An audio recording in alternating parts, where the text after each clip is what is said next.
Hey guys, tonight we are pulling back the heavy, dusty, velvet curtains on a time that everyone thinks they know, but few truly understand.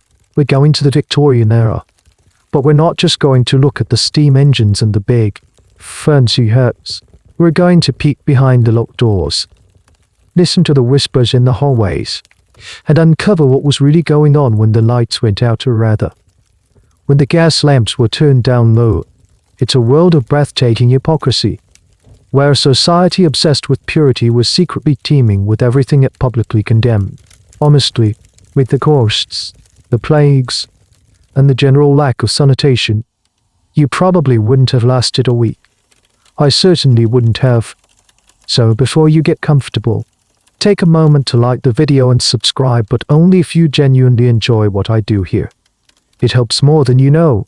And for our little ritual, let me know in the comments what city you're listening from, and what time it is for you right now. I love seeing how far these stories travel. Now, dim the lights, maybe turn on a fan for that soft background hum, and let's ease into tonight's journey together. The first thing that hits you isn't the sight, but the smell. It's a thick, heavy cocktail of coal smoke, damp rule, horse manure, and unwashed humanity, all layered over the faint, metallic scent of rain on cobblestone. The air is so thick you can almost chew it. Welcome to London. Midway through the 19th century, you find yourself standing on a crowded street corner. The sound is a constant, churning roar, the clatter of 1,000 iron-shod horseshoes on stone, the rumble of carriage wheels, the distant, mournful shriek of a train whistle, and the layered shouts of vendors hawking everything from hot pies to fresh oysters. You have to be careful where you step. The streets are slick with a grimy mixture of mud and things you'd rather not identify. You look up, and the architecture is a study in contrast. Grand, soot-stained buildings, banks, government offices, new railway stations loom over you, monuments to power and progress. But just a few steps away, you can see the entrance to a winding, narrow alley, dark and foreboding, a place where the sun rarely touches the ground. A thick, yellowish fog, the infamous pea souper, begins to roll in, blurring the edges of the world and making the flickering gas lamps glow with a hazy, spectral light. Everyone around you seems to be in a hurry, yet they all move with a strange kind of rigidity. The men are like columns of black and grey, encased in dark suits, their faces serious beneath tall top hats. The women are even more striking. They appear to float rather than walk, their bodies encased in enormous, bell-shaped skirts that sway and rustle with every movement. Their waists are cinched impossibly tight, and their faces are framed by bonnets, their expressions placid, almost blank. It's like watching a world of meticulously dressed dolls come to life. There's an air of performance about it all, a sense of unspoken rules that you, a visitor, could never hope to understand. This is the public face of the Victorian era, an age bursting with confidence and conviction. This is the society that built the Crystal Palace for the Great Exhibition of 1851, a breathtaking testament to industrial might and imperial pride. You can almost feel that sense of self-satisfaction in the air, the belief that they had perfected civilization. They were masters of engineering, commerce, and, most importantly, morality, or so they told themselves. But look closer. Notice the subtle interactions. A husband and wife walking together, but not touching.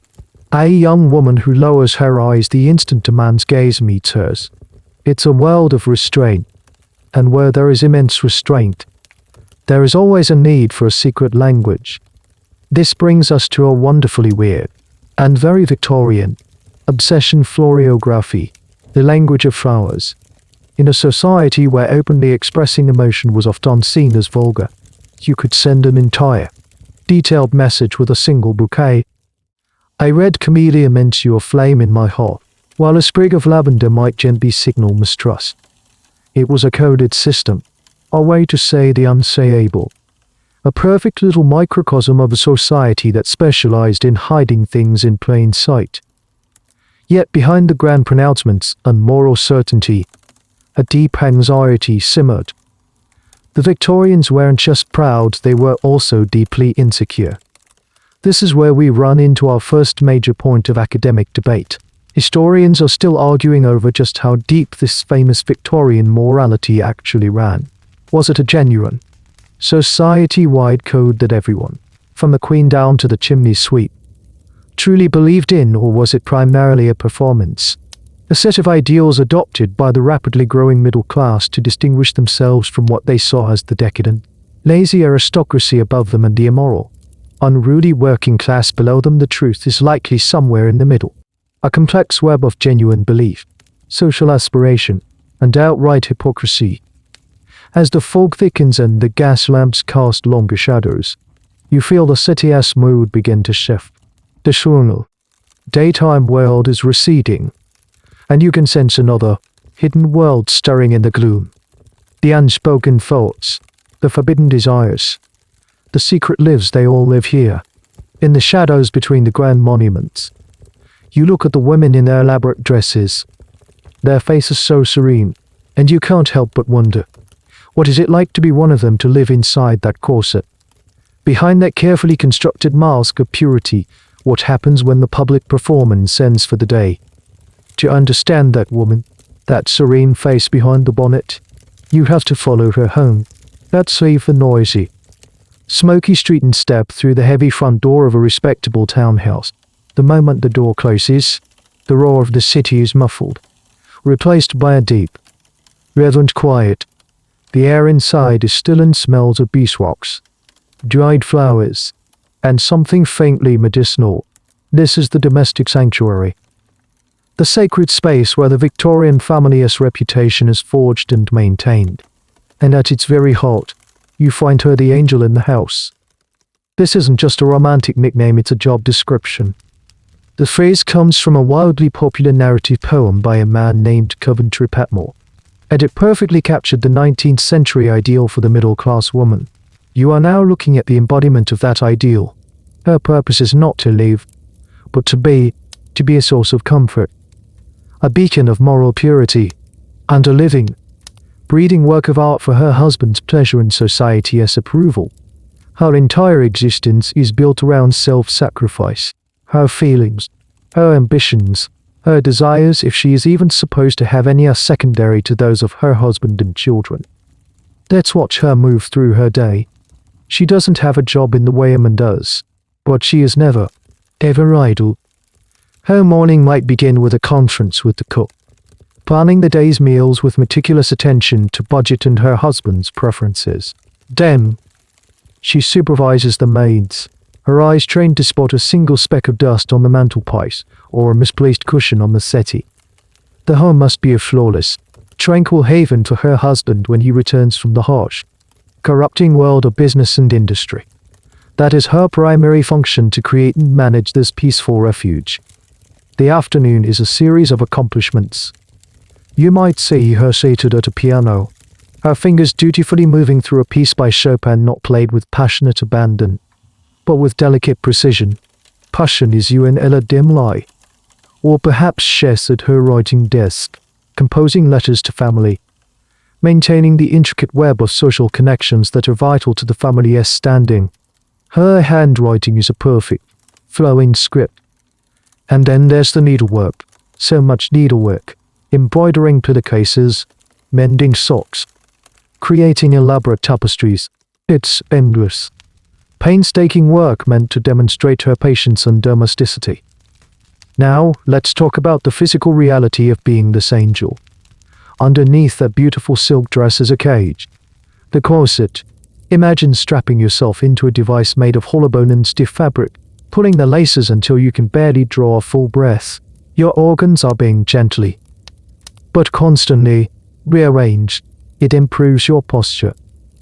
They say it gives you the fashionable, tiny-waisted silhouette. But it also means you can't bend over quickly. You might get lightheaded if you stand up too fast. It's a constant, physical reminder of your constricted role. Your body is not your own, it is a fashionable object, shaped and controlled just like your mind and your spirit. This brings us to one of the more peculiar pastimes of the Victorian woman. A classic bit of trivia. Beyond painting watercolors and pressing flowers, a truly accomplished lady might engage in the art of Pete-eridumania, or fern madness, for a time. Collecting and displaying ferns was a massive craze. But even more elaborate was the creation of shell grottos or intricate scenes of taxidermy animals like a pair of stuffed squirrels playing cards, all preserved under a glass dome. These were considered wonderfully feminine hobbies. They were decorative, required patience and a delicate touch, and, most importantly, were utterly non-intellectual. You were creating beauty, not knowledge. It was safe. Your education, if you are this woman, was designed to be the same way, decorative, not functional. You learned a little French, a bit of music, some art history, and just enough literature to hold a polite conversation. But you were actively discouraged from overtaxing your delicate female brain with subjects like science, mathematics, or politics. Those were the domain of men. Your knowledge, like your body, was meant to be an ornament. Of course, the reality of this was far more complex, which is where historians still have lively debates. The traditional view paints the angel in the house as a powerless victim, trapped in a gilded cage.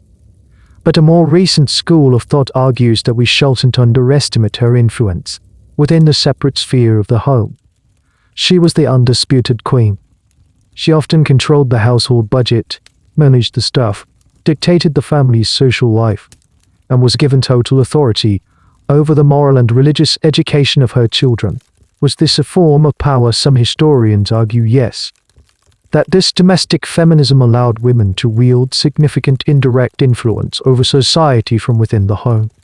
Others argue that this is just romanticizing oppression, and that any power she held was entirely dependent on the goodwill of her husband, who held all the legal and economic cards. As you watch her, you see the immense pressure she is under, to be perpetually cheerful, pious, and submissive, to have the house always be perfect, the children always well behaved, and herself always beautifully, but modestly, attired. There is no room for a bad day. There is no room for anger, or frustration, or ambition. She is the moral bedrock of the family, and if she cracks, the whole structure could come tumbling down. The strain of maintaining this perfect facade must be immense. And it begs the question, what happens to a person who is told their entire life that they are pure and passionless, especially when they are married to a man who, as you're about to find out, is expected to be anything but. Now let's turn our attention to the man of the house. He's just returned from his day in the city, and as he crosses the threshold, he expects to leave the grime and moral ambiguity of the outside world behind him. His home is his castle, his refuge, and his wife is the angel charged with keeping it pure. He is the master of this domain, and his word is law. This is the Victorian gentleman. You watch him as he hands his top hat and coat to a waiting servant. He is probably a man in his 30s or 40s. A lawyer, a banker, an industrialist, or a successful merchant.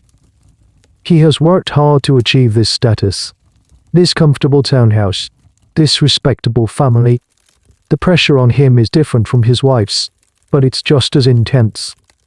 His entire identity is wrapped up in his reputation, his financial success, and his ability to project an aura of unshakable authority and moral rectitude. In public, and especially within his own home, he must be the pillar of society.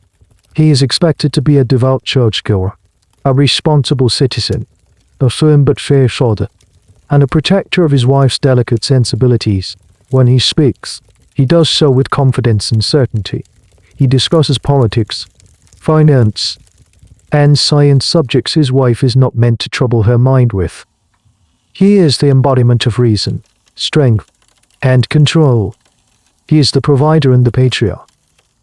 But this rigid public persona created an almost unbearable tension, because underneath it all, he was still just a man. And Victorian society had a very strange and contradictory set of unwritten rules for men. While women were seen as passionate and pure, men were understood to be creatures of powerful, almost uncontrollable appetites.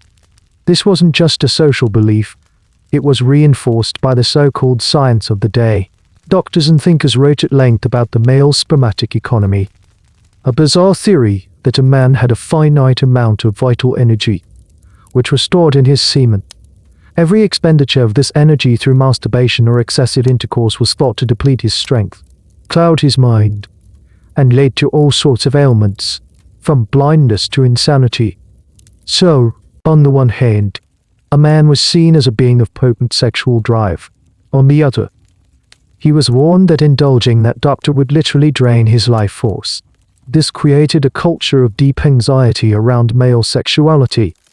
Young men were terrified by pamphlets warning them of the horrors of self-pollution, and married men were caught between their supposed natural urges and the belief that sex, even within marriage, should be a solemn and infrequent act, undertaken primarily for procreation, not for pleasure.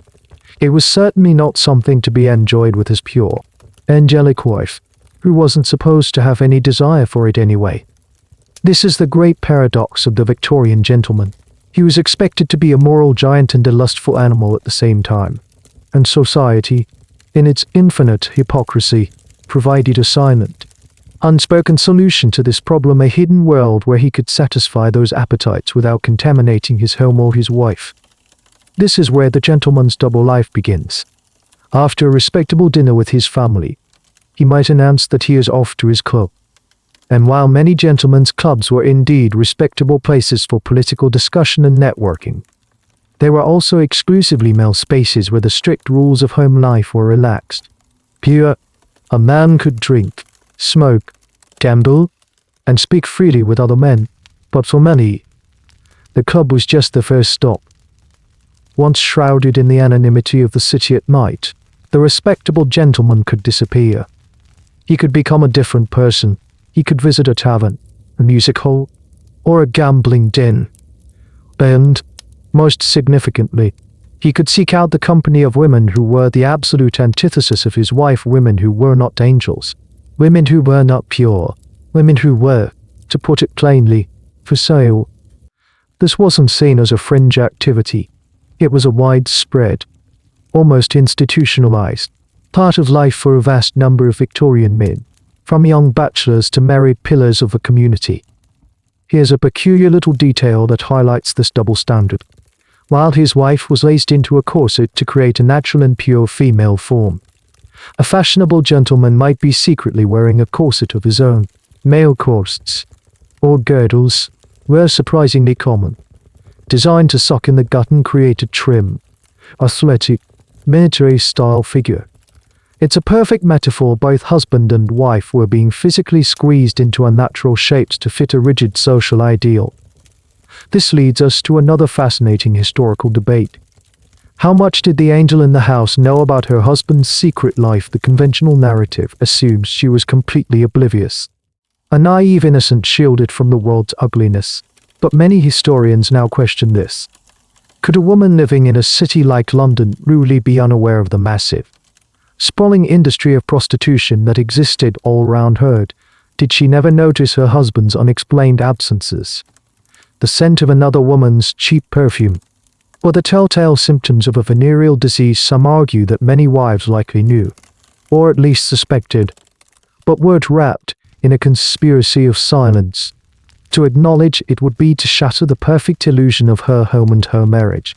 And as a woman with no economic or legal power, what could she possibly do about it? It was a truth too devastating to confront. So you see the man, the pillar of society, living two lives. By day, he is the stern, respectable patriarch. By night, he is a man adrift in a sea of his own suppressed desires, seeking an outlet in a world his wife is forbidden from even knowing exists. This fundamental hypocrisy, this stark split between the home and the world, is the engine that drives so much of the era's dysfunction. And for the young people about to enter this system, utterly unprepared for its realities, the consequences could be catastrophic. Before a man could become that gentleman with a double life, and a woman that angel in a gilded cage, they were children. And in the Victorian mindset, the most important part of raising respectable children was not educating them, but protecting them specifically, protecting them from knowledge, and no knowledge was considered more dangerous, more corrupting, than the knowledge of their own bodies. You are now a child growing up in a prosperous, middle-class Victorian household. From your earliest moments, you are surrounded by a pervasive, suffocating silence on one particular topic. The words themselves, sex, lust, desire, are never spoken. They don't exist in polite conversation. Your body is a thing of mystery, and you are taught, through 1,000 subtle and not-so-subtle cues, that you should not be curious about it. Let's imagine you're a young girl. You might notice your mother's body changing, her stomach swelling. But if you ask where the new baby brother came from, you'll be met with a flustered look and a fantastical story. You'll be told that babies are found under gooseberry bushes, or that the doctor brings them in his black bag. These weren't just cute, folksy tales, they were a deliberate strategy of obfuscation. The goal was to keep you in a state of innocence, which was really a state of profound ignorance, for as long as humanly possible. As you grow, the censorship becomes even more intense. The books you read are carefully vetted. A governess or a parent might literally take a black pen and ink out any passages in Shakespeare or even the Bible that are deemed too racy or suggestive. This practice was so common it had a name: Baudelaireization, after a drive. Thomas Baudelaire, who published an infamous family-friendly version of Shakespeare. You are being raised in a carefully curated reality, a world scrubbed clean of any hint of human passion. For a boy, the experience is slightly different but no less confusing. While you are also kept in the dark about the mechanics of reproduction, you are simultaneously bombarded with terrifying warnings about the dangers of your own budding sexuality. You might be given a pamphlet, not by your parents but by a schoolmaster or a clergyman, filled with lurid, terrifying descriptions of the consequences of solitary vice. You are told it will lead to epilepsy, consumption, insanity, and a whole host of other dreadful conditions. The message is clear: your body is a battleground, and your natural urges are a treacherous enemy that must be vanquished. This leads us to a truly bizarre and slightly horrifying little tidbit of Victorian life: the lengths to which parents and educators would go to prevent masturbation in boys. They developed contraptions like the spermatic truss, a device worn at night that had metal teeth designed to prick the wearer if he had an erection. Some schools practiced moral surveillance, where boys were never left alone, not even for a moment, and were forced to sleep with their hands outside the covers. It was a culture of intense paranoia, where a normal part of human development was pathologized into a soul-destroying sin. The information divide between genders was stark. A boy might eventually pick up some crude, inaccurate knowledge from his peers at boarding school or, later, from his first visit to a prostitute. It was a baptism by fire, a shocking and often sordid education. But a girl, a respectable girl, was supposed to arrive at her wedding day as a complete and total blank slate. You can picture her, a young woman of 18 or 19, preparing for her marriage. She knows that she is to be a wife and, eventually, a mother, but she may have absolutely no idea what physical act connects the two. She understands marriage as a social and economic arrangement, a change in her status, a move from her father's house to her husband's. The actual, physical intimacy of it is a terrifying, unknown void. This enforced ignorance is one of the most hotly debated aspects of Victorian social history. The central question historians grapple with is, was this level of ignorance really possible, or is it an exaggeration? A caricature we've created of the era. The evidence, drawn from diaries and letters of the time, suggests that for many middle and upper-class women, it was shockingly real.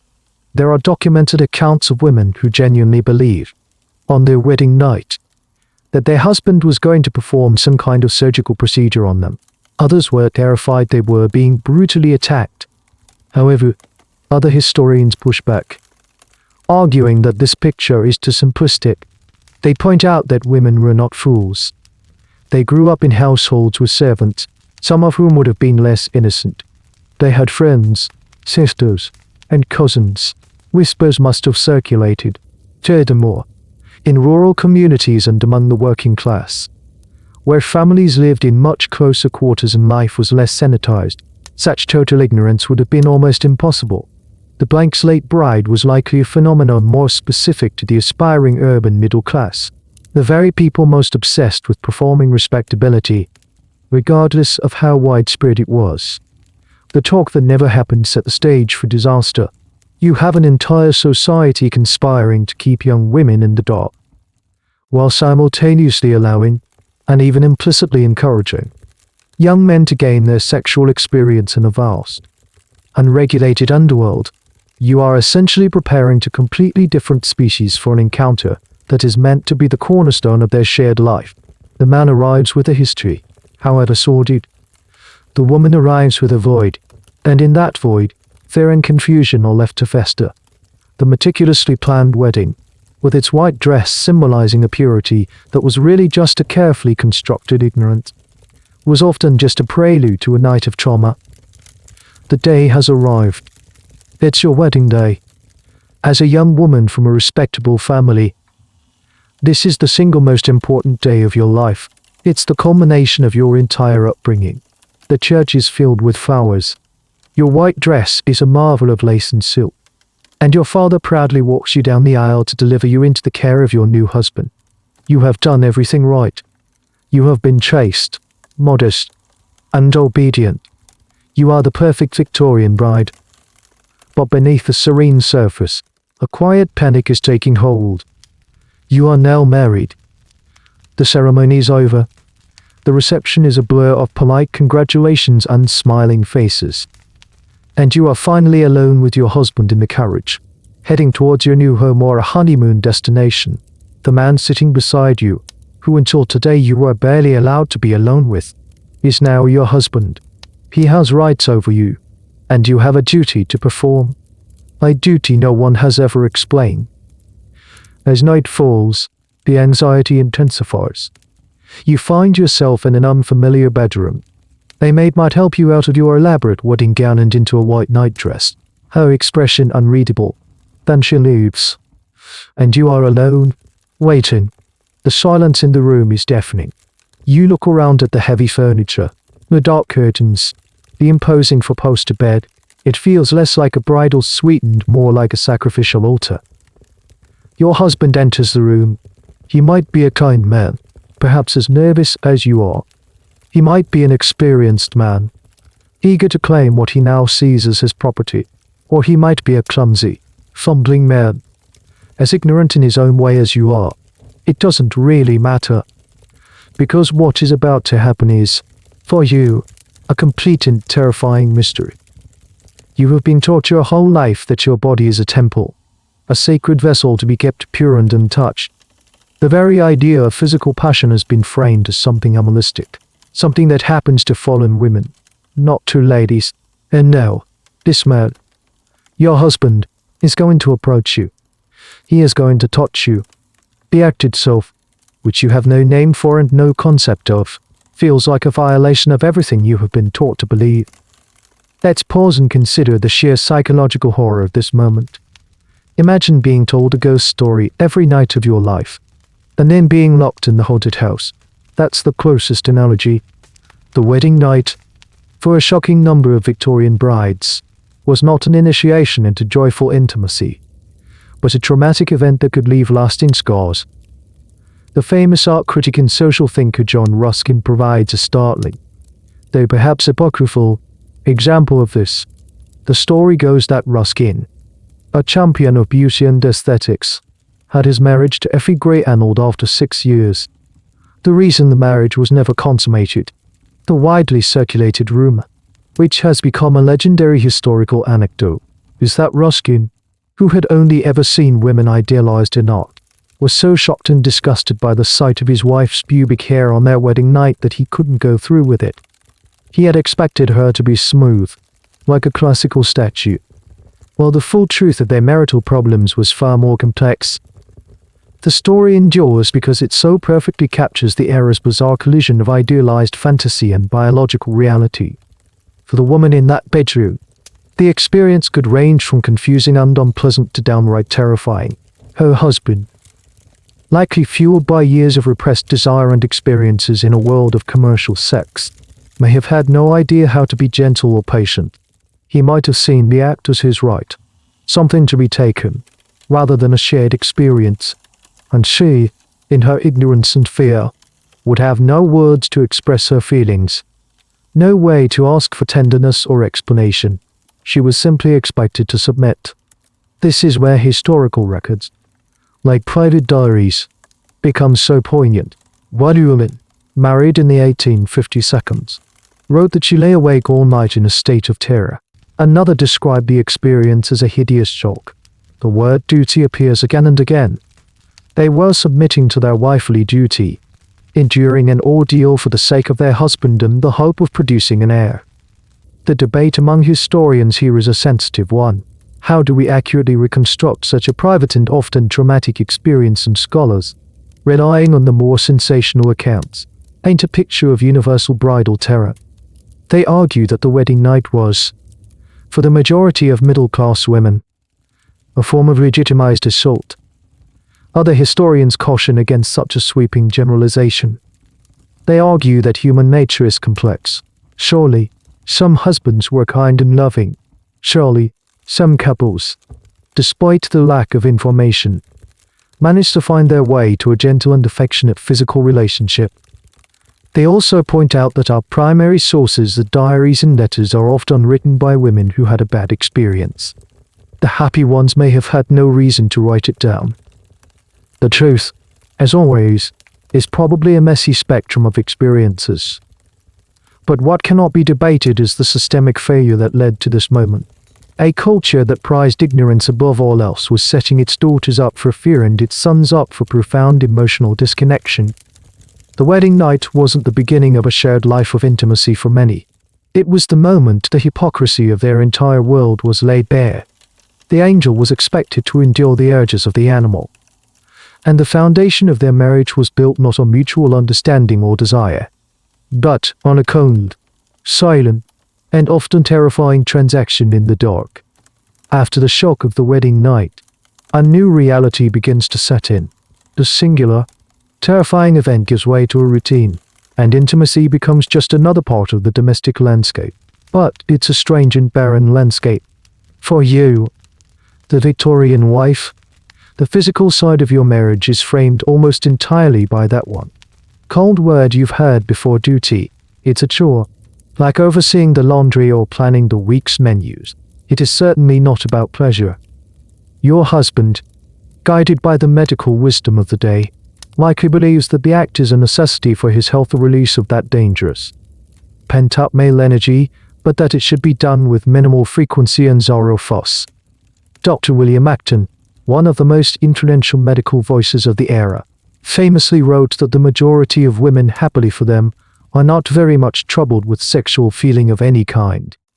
He declared that the idea of a respectable woman desiring intimacy was a vilest Persian. This wasn't just one man's opinion, it was mainstream medical doctrine. It was what your doctor believed, what your husband believed, and, therefore, what you were supposed to believe about yourself. So you learn to perform a new kind of submission. When your husband indicates his needs, you are to endure it, silently, passively. To show any enthusiasm, any pleasure, would be to signal that you are not a lady. It would suggest you had a coarse or animalistic nature, like one of those fallen women he is never, ever to speak of. Your role is to be a passive vessel for his releasing, most importantly, for procreation. The bedroom becomes a place of profound loneliness. There is no language for intimacy, no culture of communication. You and your husband might share a bed for 50 years and never once speak of what happens there.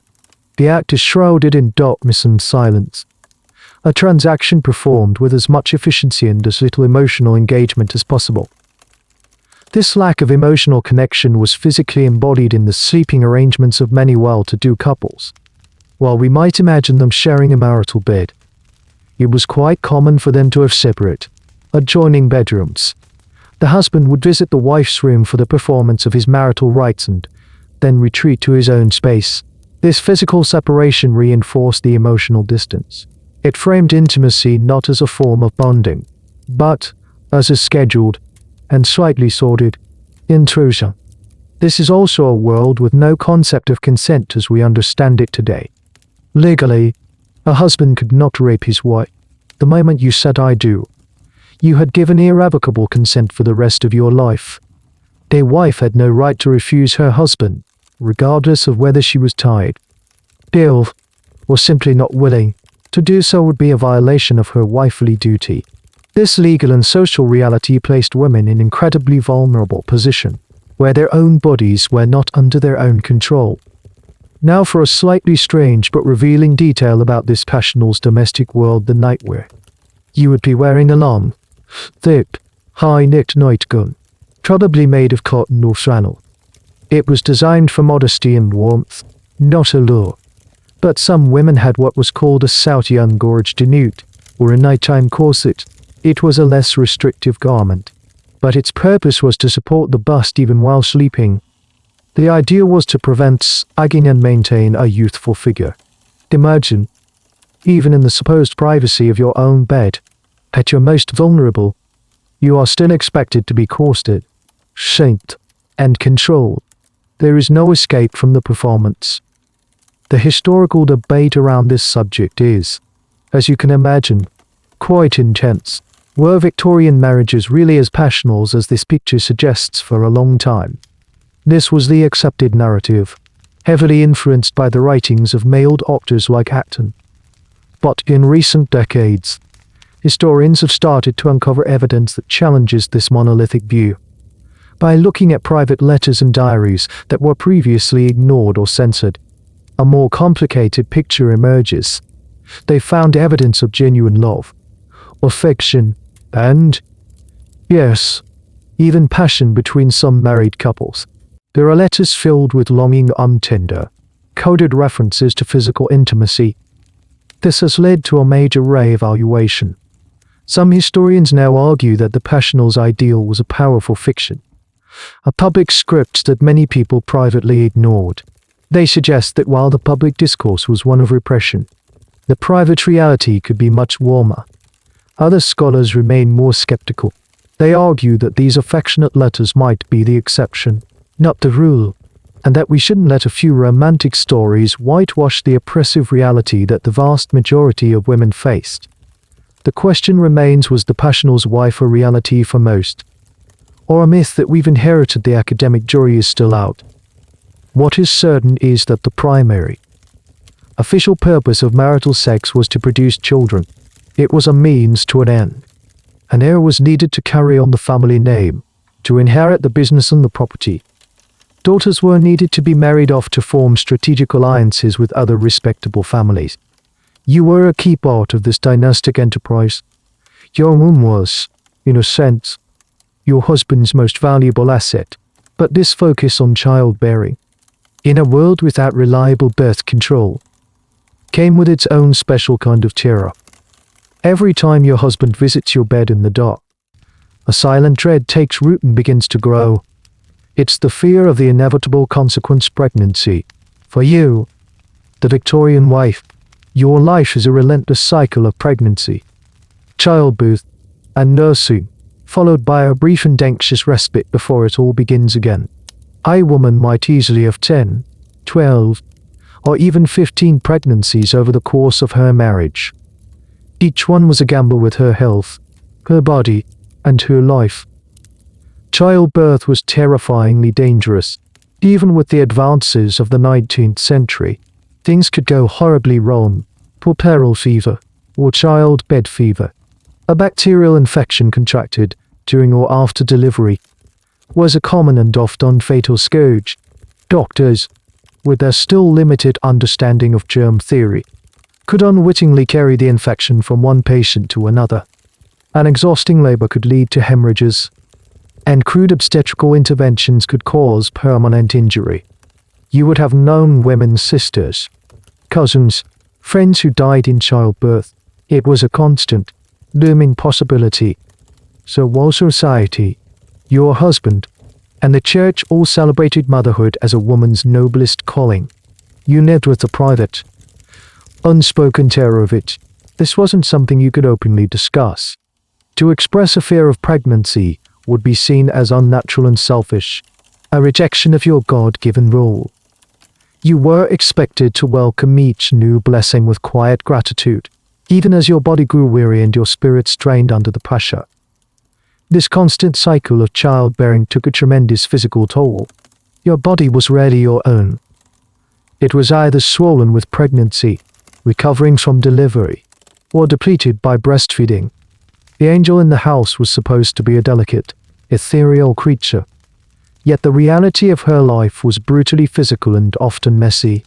So, what could you do? What options did you have to control your own fertility? The answer is very few, and all of them were shrouded in shame and secrecy.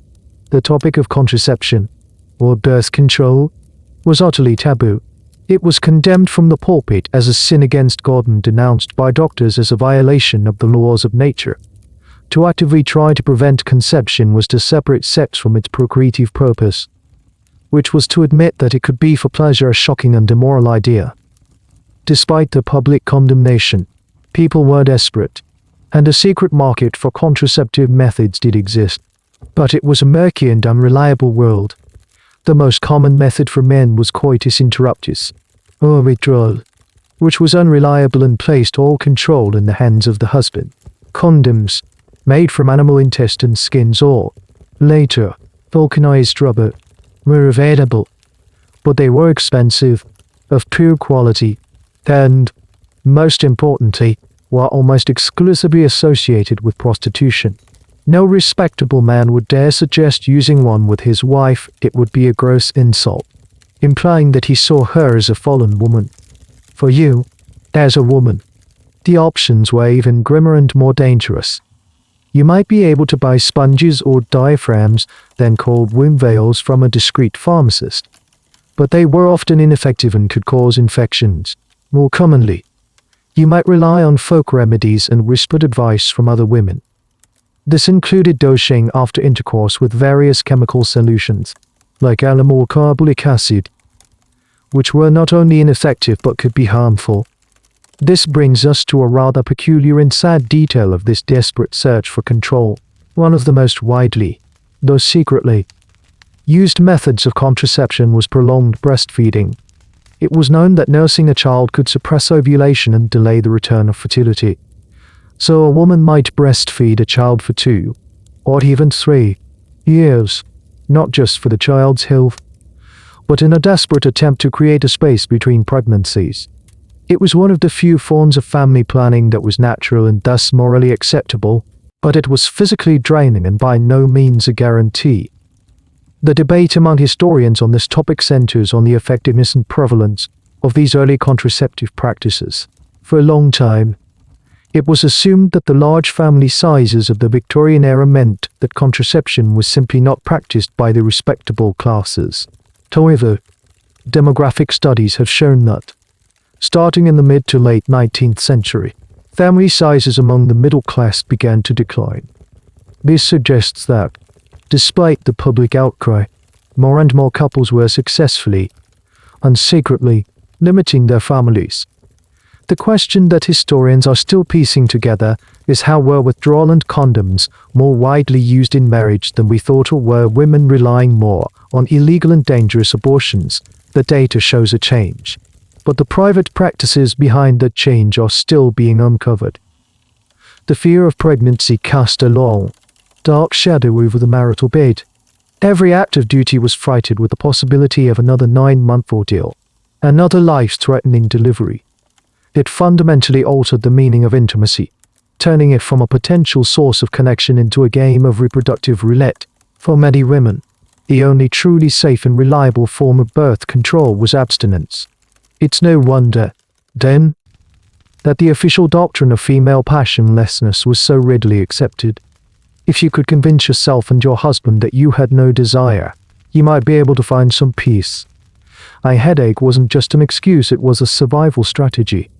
And this deep, systemic conflict between a man's needs and a woman's fear created a market for an alternative, an entire shadow economy built on the desires the respectable world refused to accommodate. Let's step back out of the quiet, repressed atmosphere of the home and return to the noisy, gaslit streets of London. We need to talk about the subject that hovered like a ghost over every respectable marriage. The unspoken solution to the gentleman's paradox. It was known by many euphemisms, the great social evil, the shadow of the cross, or simply, the fallen woman. We are talking about prostitution. In Victorian England, prostitution was a fringe activity hidden in the darkest corners of the city. It was a massive, sprawling, and highly visible industry. It was everywhere. It was an open secret that everyone knew about. Everyone had an opinion on. But no one in polite society would ever discuss directly. It was the dark, necessary underbelly of the official moral code. Why was it so widespread? The reasons are complex. But they all stem from the rigid hypocrisy we've been exploring.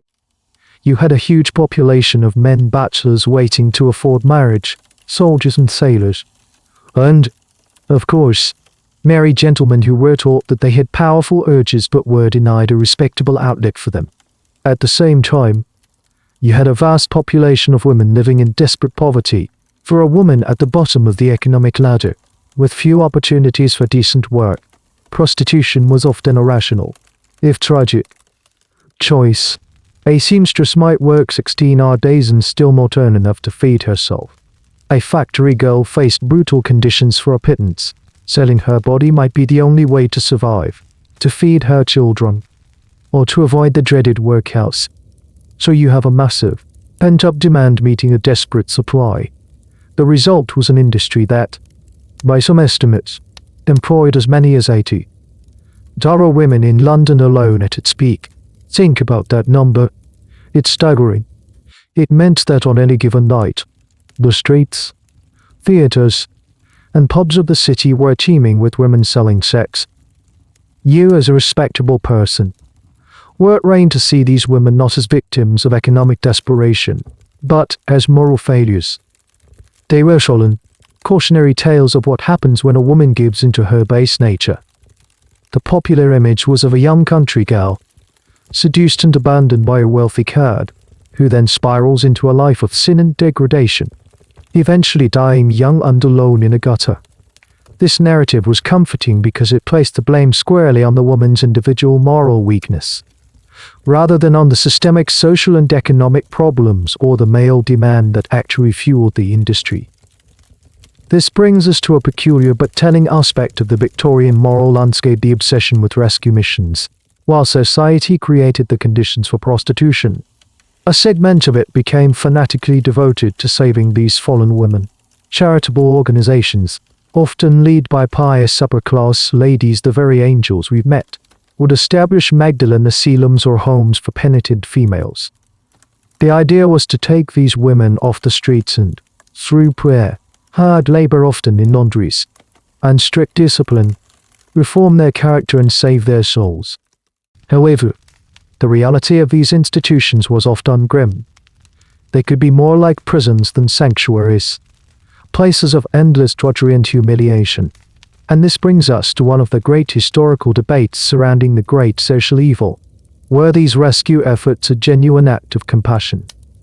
Or were they a form of social control? Some historians argue that the women who ran these homes were really trying to help, offering a lifeline to women with no other options. They see it as an early form of social work, driven by sincere Christian charity. A more critical school of thought argues that these asylums were primarily about reinforcing the rigid class and moral boundaries of Victorian society. By reforming the fallen woman, they were reaffirming the value of the pure, domestic angel. The rescued woman was a symbol of the system working, a way for the respectable classes to feel good about themselves without ever having to question the fundamental hypocrisy of a society where their own husbands, brothers, and sons were the ones creating the demand for prostitution in the first place. The debate hinges on whether we should focus on the stated intentions of the reformers or the often brutal reality of the cure they offered. So, as you walk through the city, you start to see it with new eyes.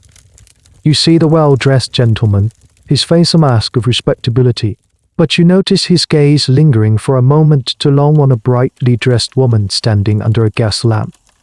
You see the angel in her carriage, her expression serene. But you wonder if she knows where her husband is really going when he says he's off to his club. The entire city feels like a stage, with everyone playing their assigned parts. But now you know there's a whole other play happening in the wings.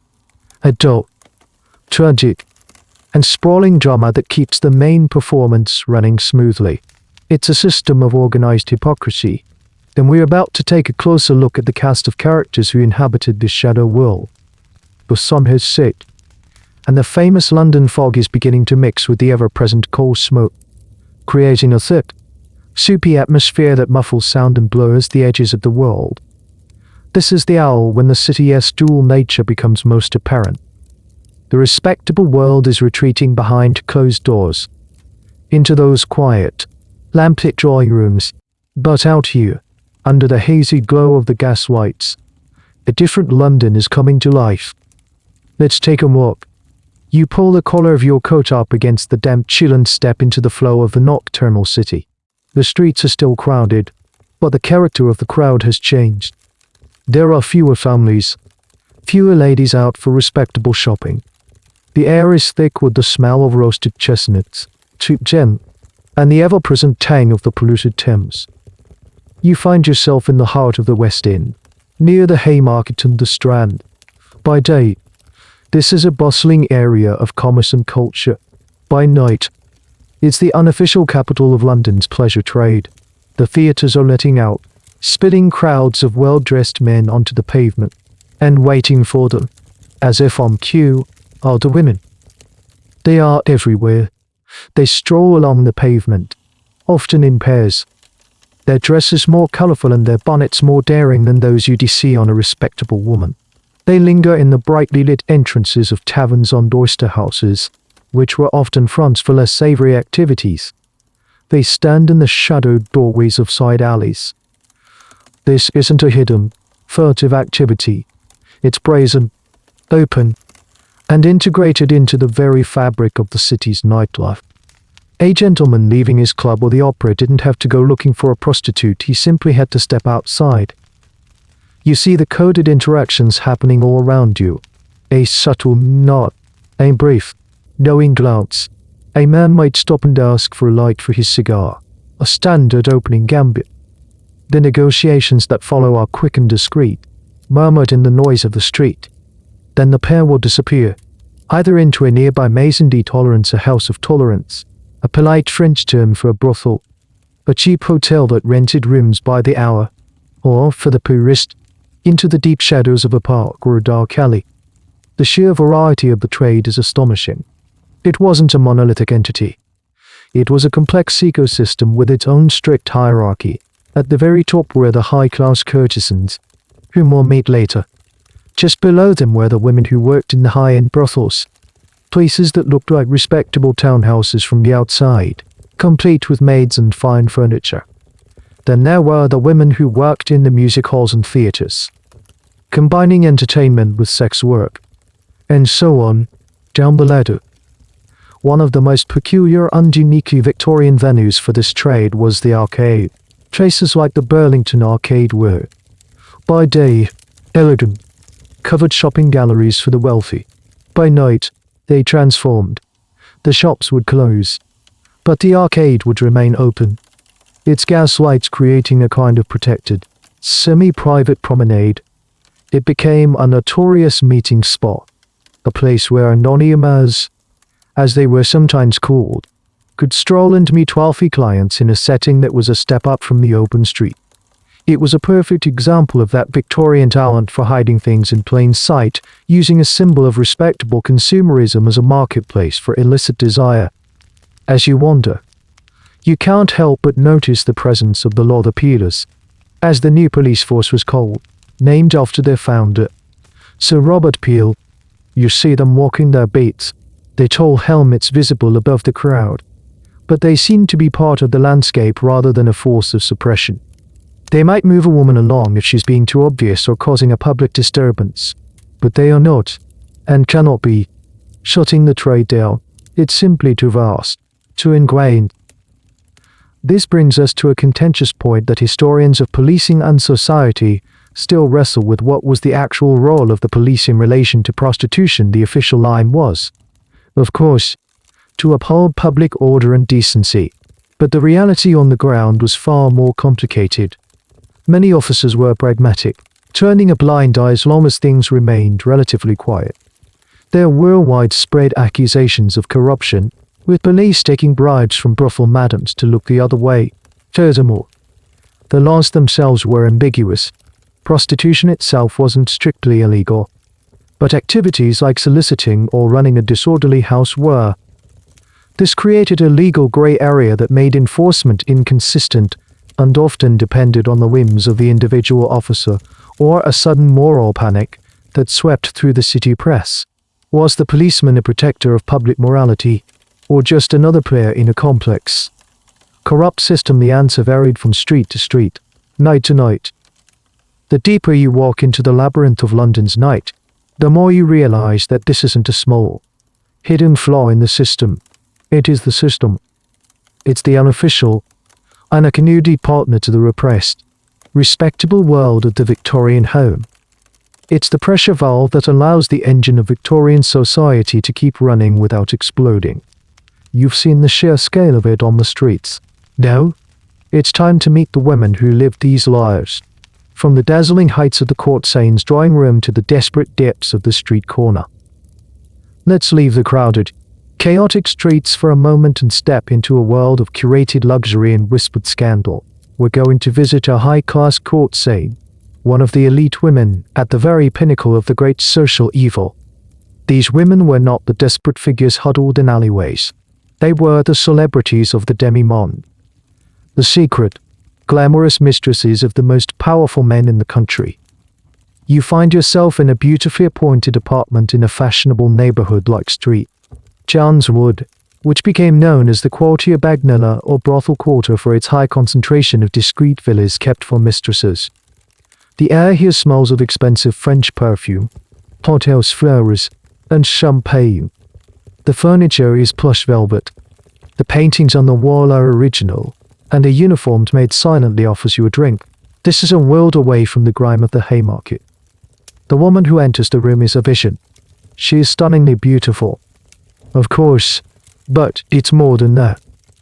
She is dressed in the height of fashion, her silk gown perfectly fitted, her jewels sparkling in the gaslight. But unlike the angel in the house, her beauty isn't demure or modest. It's confident, knowing, and unapologetically sensual.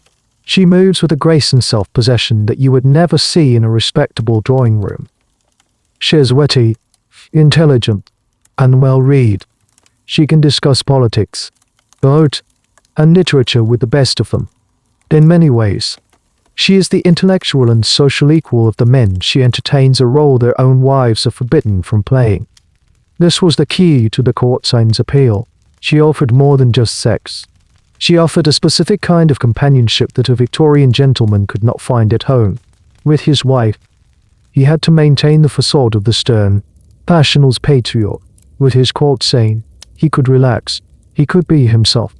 He could have a real conversation, share a joke, and experience a form of intimacy that was both physical and intellectual, all without the complications and responsibilities of marriage and family. She was the ultimate male fantasy of the era, a woman who combined the intelligence of a man with the beauty of a woman, and who made no domestic demands. Their lives were lavish but incredibly precarious. A top-tier courtesan might have a wealthy patron, a duke, a politician, an industrialist who would pay her a handsome yearly allowance, cover her rent, and shower her with gifts.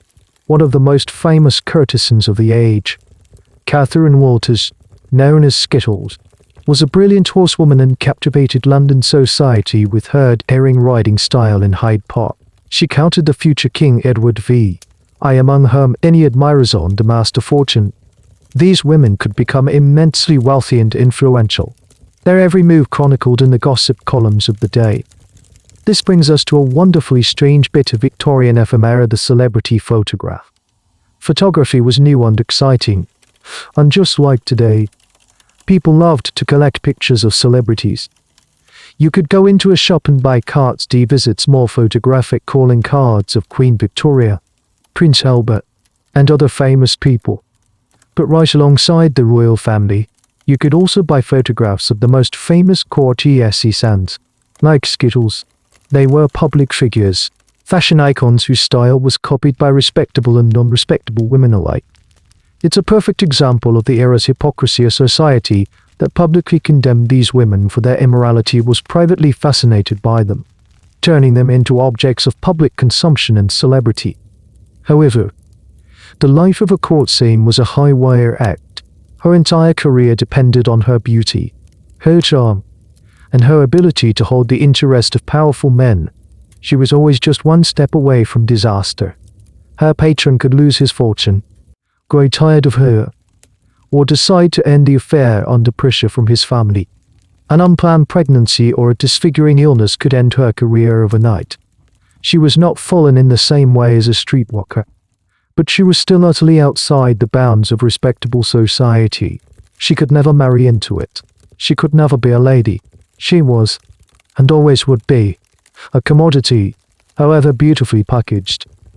The historical debate around the courtesan is a fascinating one, where these women savvy entrepreneurs, feminist icons in their own way, who cleverly manipulated a patriarchal system to gain wealth and independence that was denied to other women, or were they simply the most gilded victims of that same system, selling themselves just like the women on the streets, but for a much higher price? Some historians champion their agency, pointing to their intelligence, financial acumen, and refusal to conform to the angel in the house ideal. They see them as rebels who carved out a unique space of power for themselves. Others argue that this romanticizes their reality. They stress that these women were entirely dependent on the whims of men and that their freedom was a fragile illusion. They were still trapped by their gender, just in a much more luxurious cage. As you sit in this opulent room, watching this brilliant, beautiful woman hold court, you can see both sides of the argument. You see the power she wields, the confidence in her eyes, but you also see the faint lines of anxiety around her mouth, the constant calculation behind her witty remarks. She is playing a dangerous game, and she knows it. Her glittering world is built on a foundation of desire and discretion, and it could all vanish in an instant. She is the queen of this shadow world, but it is a lonely and unstable throne. Now we must leave the perfumed air of the courtesan's drawing room and descend. We're going down the ladder, past the brothels, past the music halls, all the way to the bottom rung of this sprawling, tragic ecosystem. Here, on the wet, filthy cobblestones of London's poorest slums, like Whitechapel or the East End, you find the vast majority of the city's prostitutes, the common streetwalker. The scene here is one of raw, undiluted desperation. The fog feels thicker, colder. The gas lights are fewer and farther between, casting pools of sickly yellow light separated by deep, menacing shadows.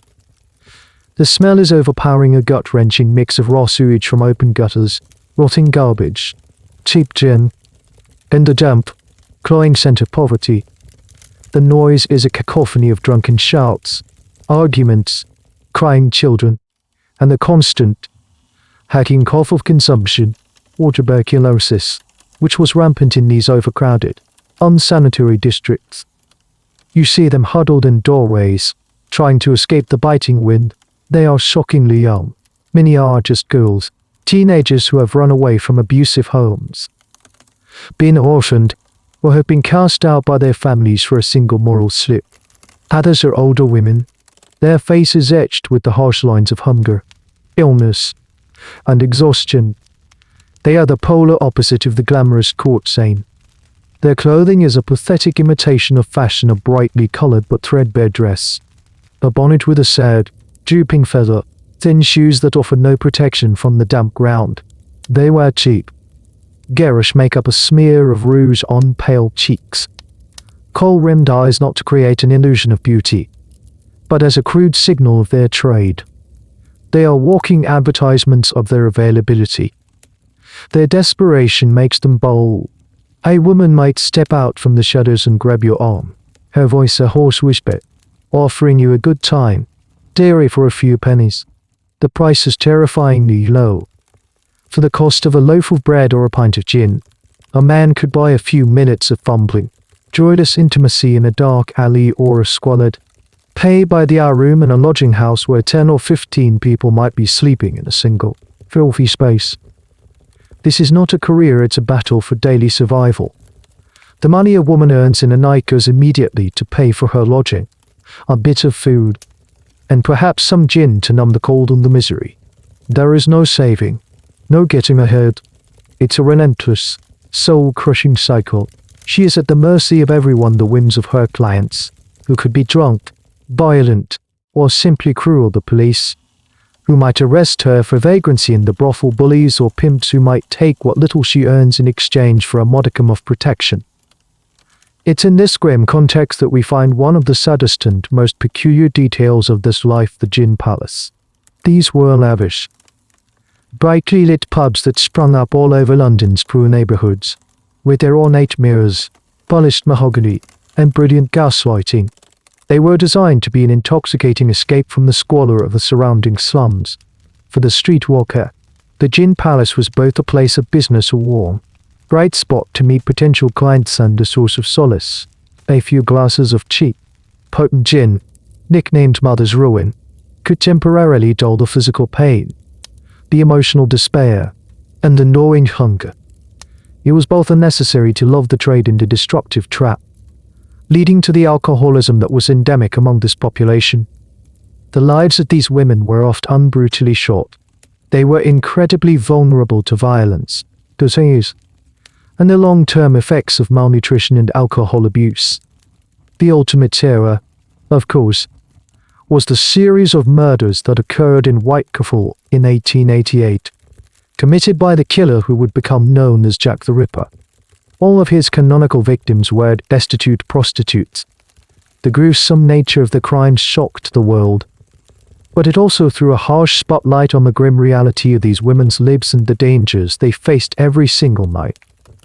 The historical debate here revolves around the question of agency. Did these women have any the traditional Victorian view? And even some early historical accounts portrayed the streetwalker as a completely passive victim, a falling creature with no will of her own, simply swept along by tragic circumstances. But more recent social historians have worked hard to restore a sense of humanity and agency to these women. They comb through court records, census data, and reports from charitable institutions to piece together their life stories. They argue that even in these most desperate of circumstances, these women were not just passive victims. They were active agents in their own survival. They made choices, however limited. They formed friendships and support networks with other women in the same position. They used their wits to negotiate with clients, to avoid the police, and to navigate the treacherous landscape of the slums. To deny them this agency, these historians argue, is to fall into the same trap as the Victorians themselves, to see them as symbols of misery rather than as complex human beings fighting to survive in an impossible situation. Was their life a choice? No. But were they choiceless? Not entirely. As you stand on that dark, cold corner, watching a girl who can't be more than 16 shiver in the damp air, you see the devastating human cost of the Victorian era's rigid moral code. The angel in the house is safe in her warm drawing room precisely because this girl is out here, absorbing all the darkness and desire that the respectable world refuses to acknowledge. One is the perfect, pristine facade, the other is the crumbling, rotting foundation on which it is built, and connecting these two separate worlds was a silent, invisible menace that respected no social boundaries. Flowing silently beneath the surface of this divided world from the desperate alleys of Whitechapel to the plush bedrooms of the aristocracy was a terrifying, undemocratic threat. It didn't care if you were a fallen woman or an angel, a penniless laborer or a powerful lord. This was the age of syphilis. Before the discovery of penicillin, a syphilis diagnosis was a devastating, life-altering sentence. The disease was known with a dreadful intimacy, referred to in hushed tones as the Great Pox or the French disease. Its progression was the stuff of nightmares, a slow, multi-stage horror show that played out over years, or even decades. Imagine you are a young man who, in a moment of indiscretion, contracts the disease from a prostitute, the first sign is innocuous enough: a single, painless sore, a chancre, that appears and then vanishes on its own. You might think you've had a lucky escape, but the disease has not gone away. It has burrowed deep into your body. A few weeks or months later, the second stage begins. You develop a rash that can cover your entire body. You suffer from fever, sore throat, and headaches.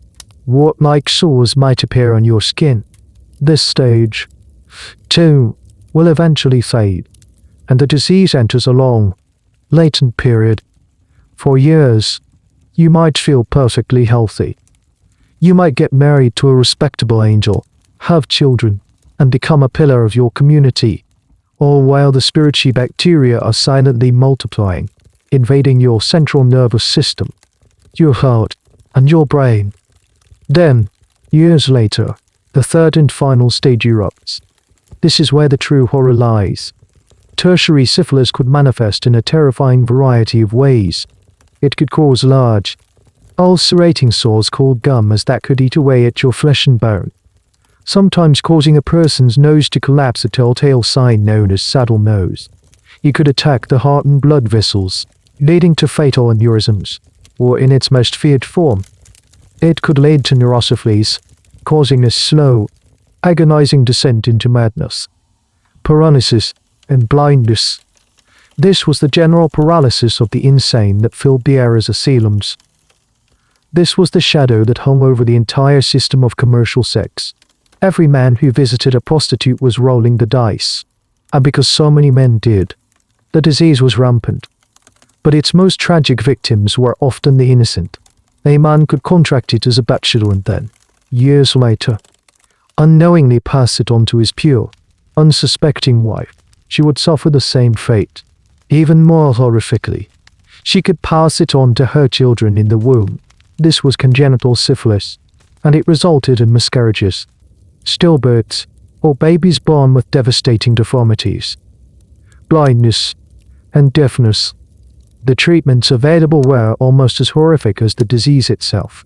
The primary weapon against syphilis was mercury. Patients would be subjected to mercury baths, where they were enclosed in a chamber and steamed with mercury vapor. They would ingest mercury pills or rub mercury ointments all over their bodies. The side effects were brutal profuse salivation, loosening of the teeth, kidney damage, and neurological problems. The infamous saying "one night with Venus." A lifetime with mercury captured this grim reality. The cure could be a slow poison, and its effectiveness was highly debatable. This leads us to a peculiar and controversial piece of public health policy from the era, the Contagious Diseases Act. In the 1862, the government, deeply concerned about the high rates of venereal disease in the Army and Navy, passed a series of laws. These acts did not target the men who were spreading the disease. They targeted the women. In certain military towns and ports, any woman suspected of being a prostitute could be stopped by the police, forced to register, and subjected to a compulsory, invasive medical examination to check for signs of venereal disease. If she was found to be infected, she could be locked up in a lock hospital for months until she was deemed clean. This policy sparked one of the first major feminist campaigns in British history. A coalition of middle-class women, led by the formidable Josephine Butler, and working-class men rose up in protest. They argued that the acts were a gross violation of women's civil liberties. They were based on the testimony of plainclothes policemen who could accuse any woman, punishing the victim while letting the male clients go completely free. The campaign highlighted the blatant double standard at the heart of Victorian society. It was a long and bitter fight, but the activists eventually succeeded in getting the acts repealed in the 1882. The historical debate surrounding the Contagious Diseases Acts is still very relevant.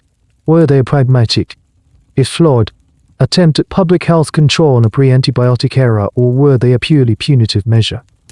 A tool for the state to police and control the bodies of poor women? Medical historians might point to the genuine threat that STIs posed to national security and argue that the government was trying to use the best scientific tools it had at the time. Social and feminist historians, however, argue that the act were fundamentally about gender and class discrimination. They contend that the state was more interested in providing clean women for its soldiers than in addressing the root causes of the epidemic, or protecting the rights of its female citizens. The silent spread of syphilis reveals the ultimate bankruptcy of the Victorian moral system. The rigid separation of women into angels and whores did nothing to stop the flow of disease. The gentleman who believed he could keep his sins confined to the dirty world of prostitution would often end up bringing that dirt home, poisoning his own pure sanctuary.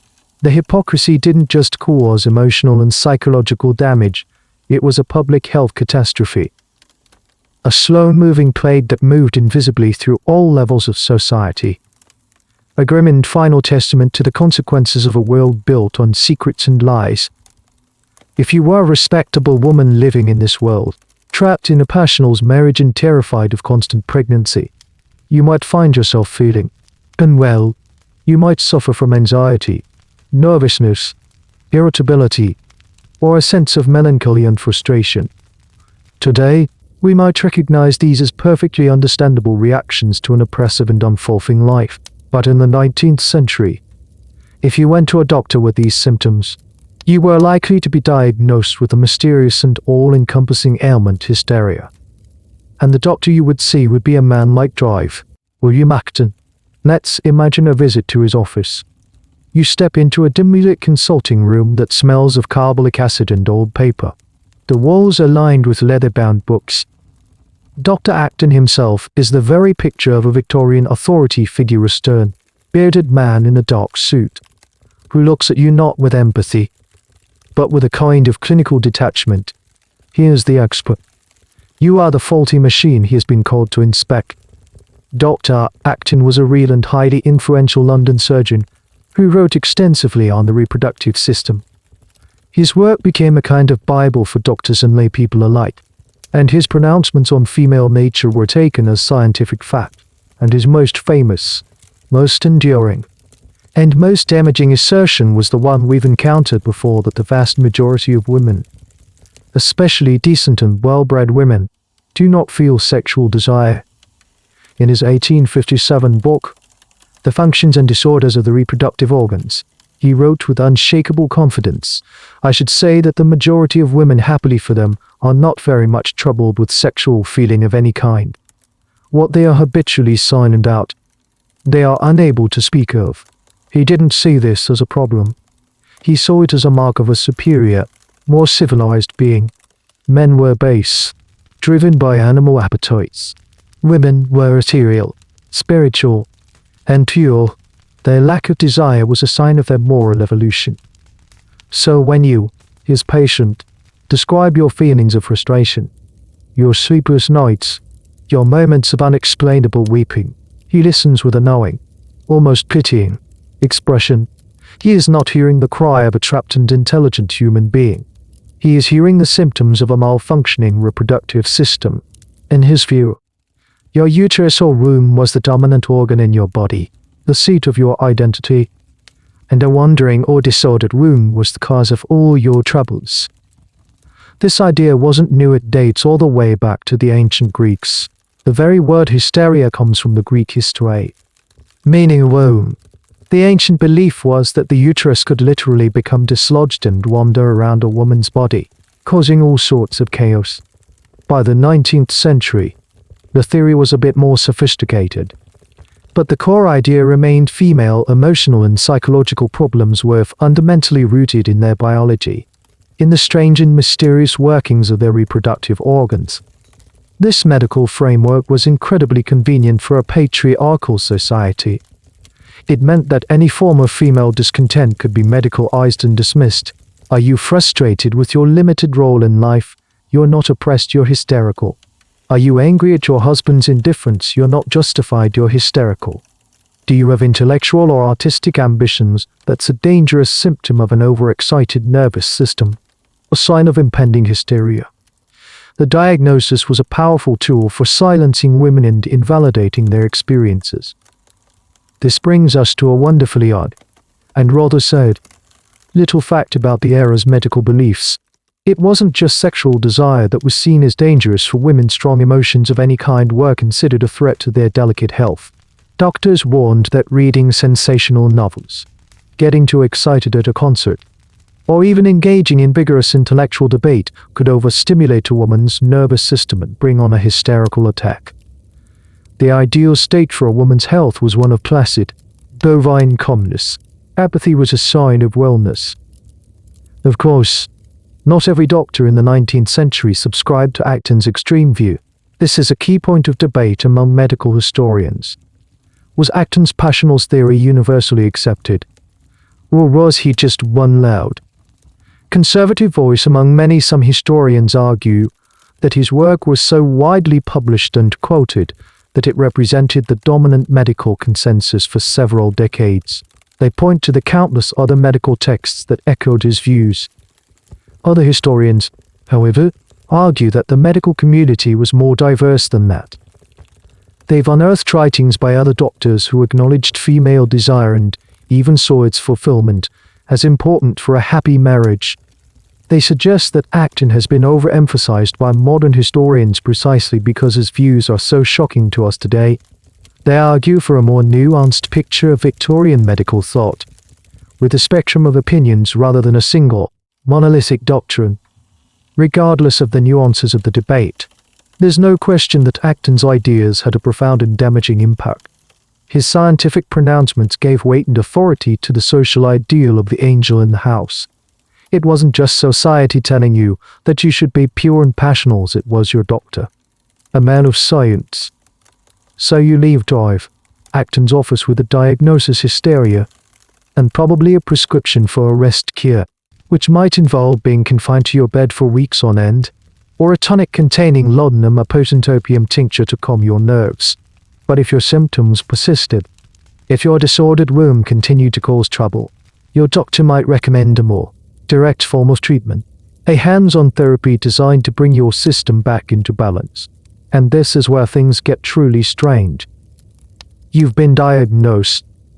The word hysteria now hangs over you, a label that explains everything and nothing. It's the official reason for your anxiety, your melancholy, your sense of being utterly out of place in your own life. It's not your oppressive circumstances, it's your faulty biology. The rest cures and opium-laced tonics haven't worked. Your unease continues to fester. And so, your doctor, or perhaps your husband, decides it's time for a more intensive therapy. Hysteria was considered a genuine, physical illness, and its list of potential symptoms was astonishingly long and vague. It could include faintness, nervousness, insomnia, fluid retention, heaviness in the abdomen, muscle spasms, shortness of breath, irritability, loss of appetite, and, most tellingly, a tendency to cause trouble. It was a catch-all diagnosis, a medical wastebasket into which almost any form of female unhappiness or non-compliance could be thrown. If a woman didn't fit neatly into her prescribed role, she wasn't a rebel, she was sick. The underlying theory, as we've seen, was that all this trouble stemmed from the womb and the nervous system. The female body was seen as a closed-off, hydraulic system. If a woman's natural energies, which were supposed to be channeled into pregnancy and motherhood, were not being properly utilized, they would build up, causing a kind of congestion in the pelvic region. This congestion was believed to be the root cause of the hysterical symptoms. The system was blocked, and it needed a release. This is where the diagnosis of hysteria became so insidious. It took a woman's legitimate sexual frustration, a direct result of the era's repressive marital customs, and pathologized it. Your body's natural, healthy response to a lack of intimacy was twisted into the symptom of a disease. You weren't supposed to have desire, but the physical manifestation of that unaccompanied desire was proof that you were ill. It was a perfect, vicious circle. You can imagine the conversations between your husband and your doctor. They would speak about you in the third person, as if you weren't there. They would discuss your case, your condition, your nerves. Your own interpretation of your feelings was irrelevant. You were not a reliable narrator of your own experience. The doctor, with his scientific knowledge, and your husband, with his patriarchal authority, knew what was best for you. This pathologizing of female emotion is captured in a strange and fascinating cultural artifact of the time, the fainting couch. We have this image of Victorian women, laced tightly into their corsets, swooning dramatically at the slightest provocation. The fainting couch, a type of backless sofa with a raised end, was a standard piece of furniture in any well-to-do parlor, supposedly there for a woman to recover after a fainting spell. Fainting was seen as a sign of delicate, refined femininity, but it was also a classic symptom of hysteria. The very furniture of the home was designed to accommodate and to normalize female illness. A woman was expected to be fragile, and her environment was built to reflect that expectation. The invention of hysteria as a widespread diagnosis in the 19th century is a subject of intense historical and sociological debate. Was it a real disease that has since disappeared? Or was it a social construction? Most modern historians and medical experts firmly believe it was the latter. They argue that hysteria was not a biological reality but a performance, a role that women were taught to play, in a society that gave them no other outlet for their distress. The sick role was one of the few socially acceptable ways for a woman to express unhappiness or to temporarily abdicate her grueling domestic responsibilities. By being hysterical, she could command attention and care that she would otherwise never receive. Other scholars take a slightly different approach, suggesting that while the diagnosis was a social construct, the symptoms were often real. Physical manifestations of psychological distress, what we might today call psychosomatic disorders. The constant stress and repression of a woman's life could genuinely cause physical symptoms like spasms, shortness of breath, and pain. The Victorians simply misinterpreted these real symptoms through their unbiased, misogynistic lens. They saw a disordered room where we would see a traumatized mind. So, the diagnosis is confirmed. You are officially, medically, hysterical. The build-up of congestion in your system is reaching a critical point. Your doctor explains to you and your husband that a specific physical treatment is required to relieve this pressure and restore your body's equilibrium. He calls it a pelvic massage. It is a routine medical procedure, he assures you, a standard therapy for your condition. It is clinical, non-sexual, and for your own good. You, with no language to protest and no authority to question him, are expected to lie back and submit to the cure. And this cure is one of the most bizarre and revealing episodes in the history of medicine. The treatment room is a sterile, intimidating space.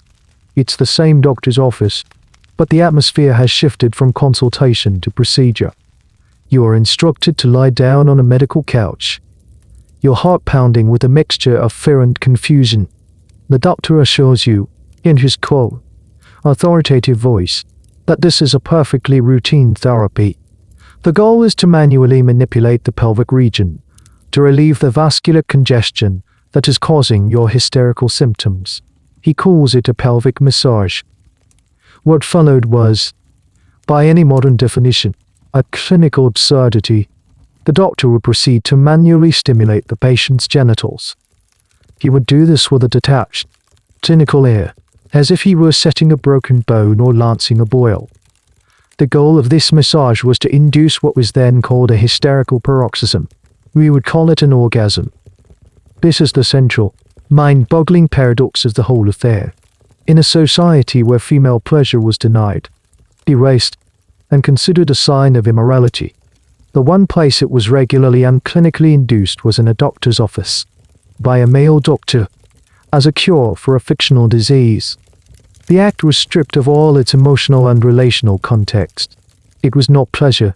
It was not intimacy. It was a paroxysm, a physiological event, like a sneeze or a muscle spasm, that needed to happen to restore the body's balance.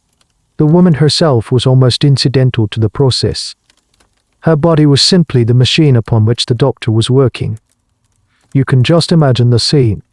The doctor, a respectable gentleman, performing this intimate act with a determined, professional focus, perhaps even complaining about how long and laborious the process was. His hands would get tired.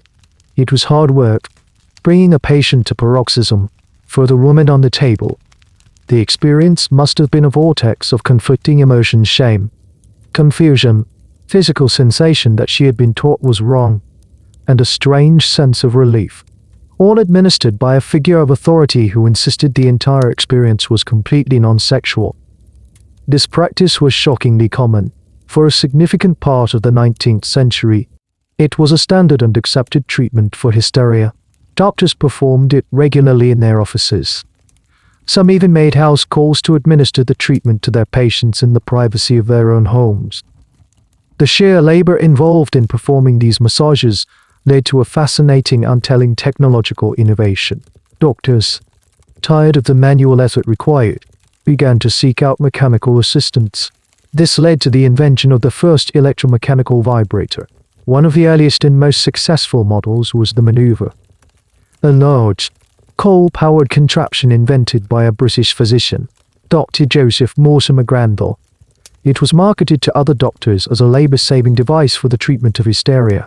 These early vibrators were bulky, heavy, and definitely not intended for personal use. They were medical instruments, designed to be wielded by a doctor to more efficiently induce a hysterical paroxysm in his female patients. The fact that the vibrator was invented not as a sex toy, but as a medical tool to treat a disease that was itself a social construct, is one of the most wonderfully ironic footnotes in history. The historical debate around this practice is intense and multi-layered. For a long time, this story was treated as a kind of quirky, unbelievable anecdote.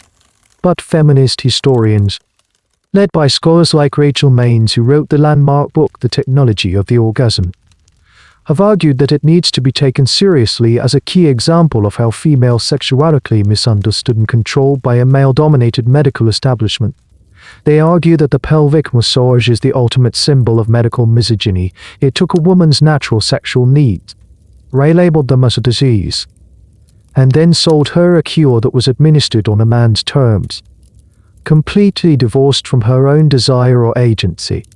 However, some historians and medical experts have pushed back against what they see as the oversimplification of this narrative. They argue that while the practice certainly happened, its prevalence may have been exaggerated. They also caution against viewing it through a purely 21st century lens. They suggest that in a world with no other language for female sexual frustration, this bizarre medical ritual might have been, for some women, the only available path to any kind of physical release. However clinical and strange, was it possible that some women, trapped in miserable marriages, actively sought out this treatment? Performing hysteria to get the cure, it's a complicated question of agency within a deeply oppressive system.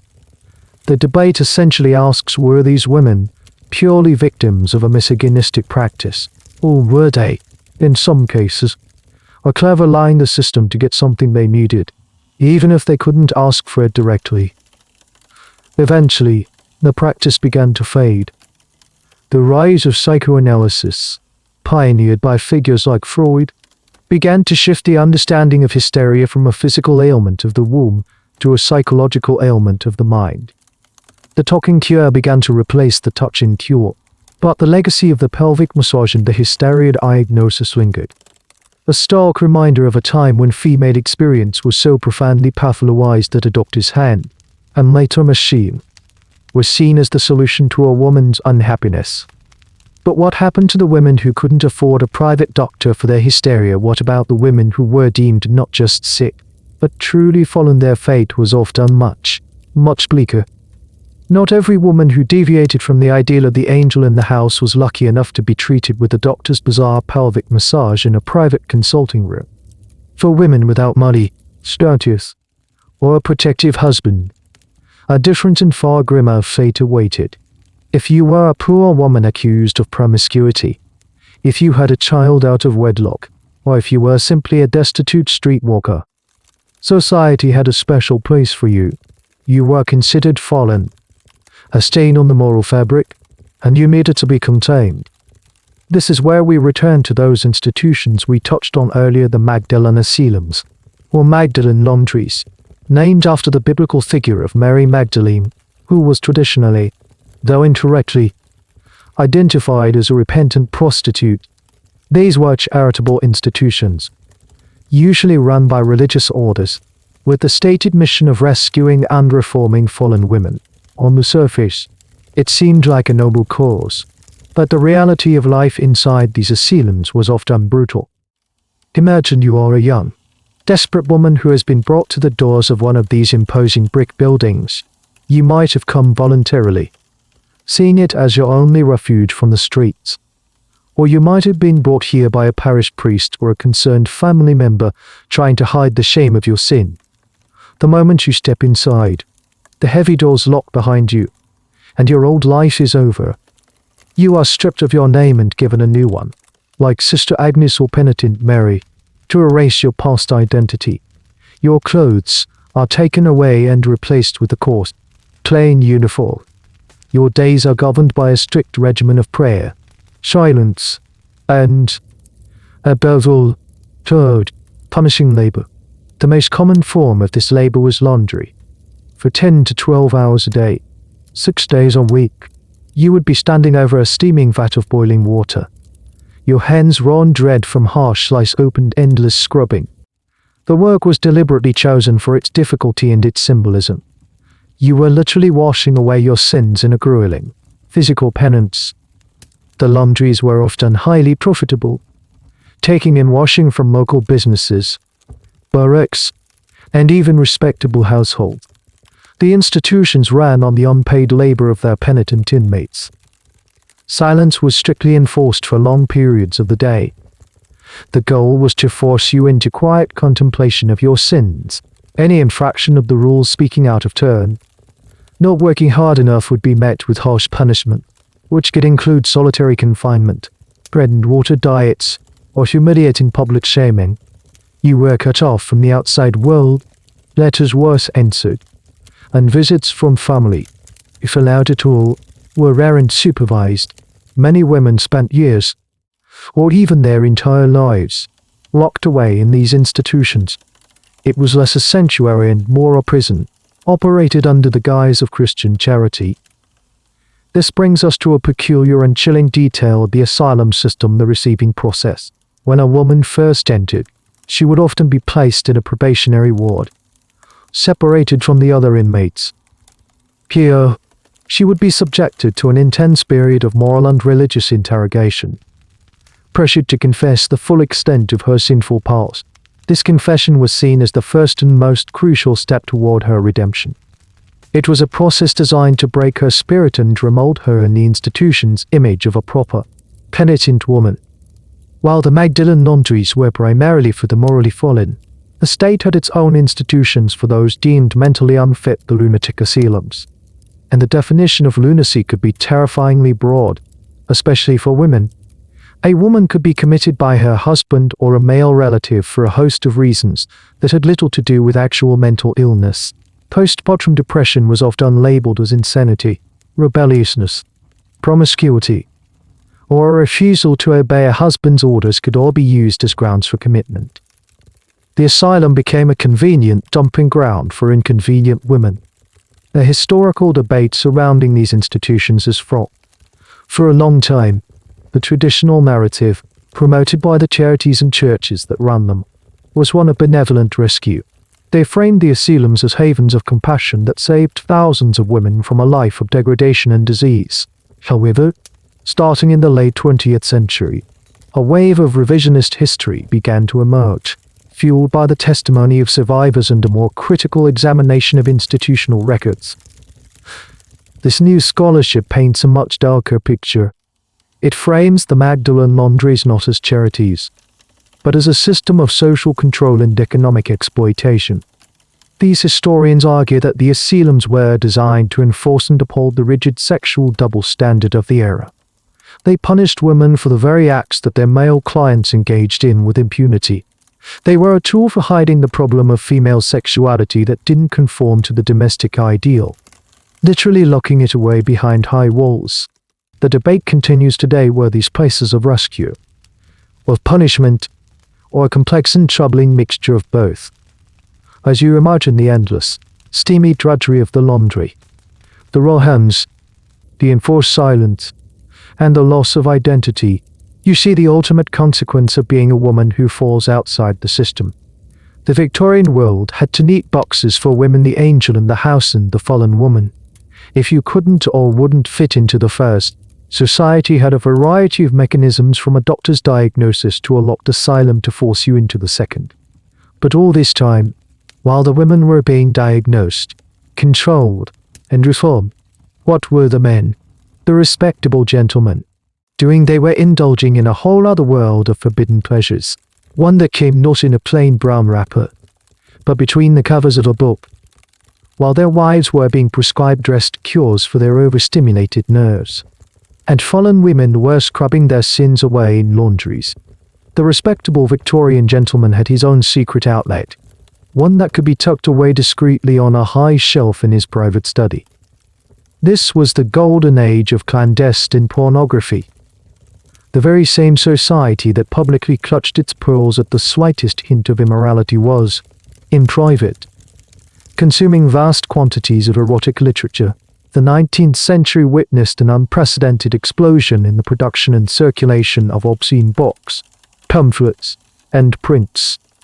A combination of rising literacy rates, cheaper printing technologies, and a culture of intense sexual repression created the perfect storm for a booming underground market. Let's imagine you are one of these gentlemen.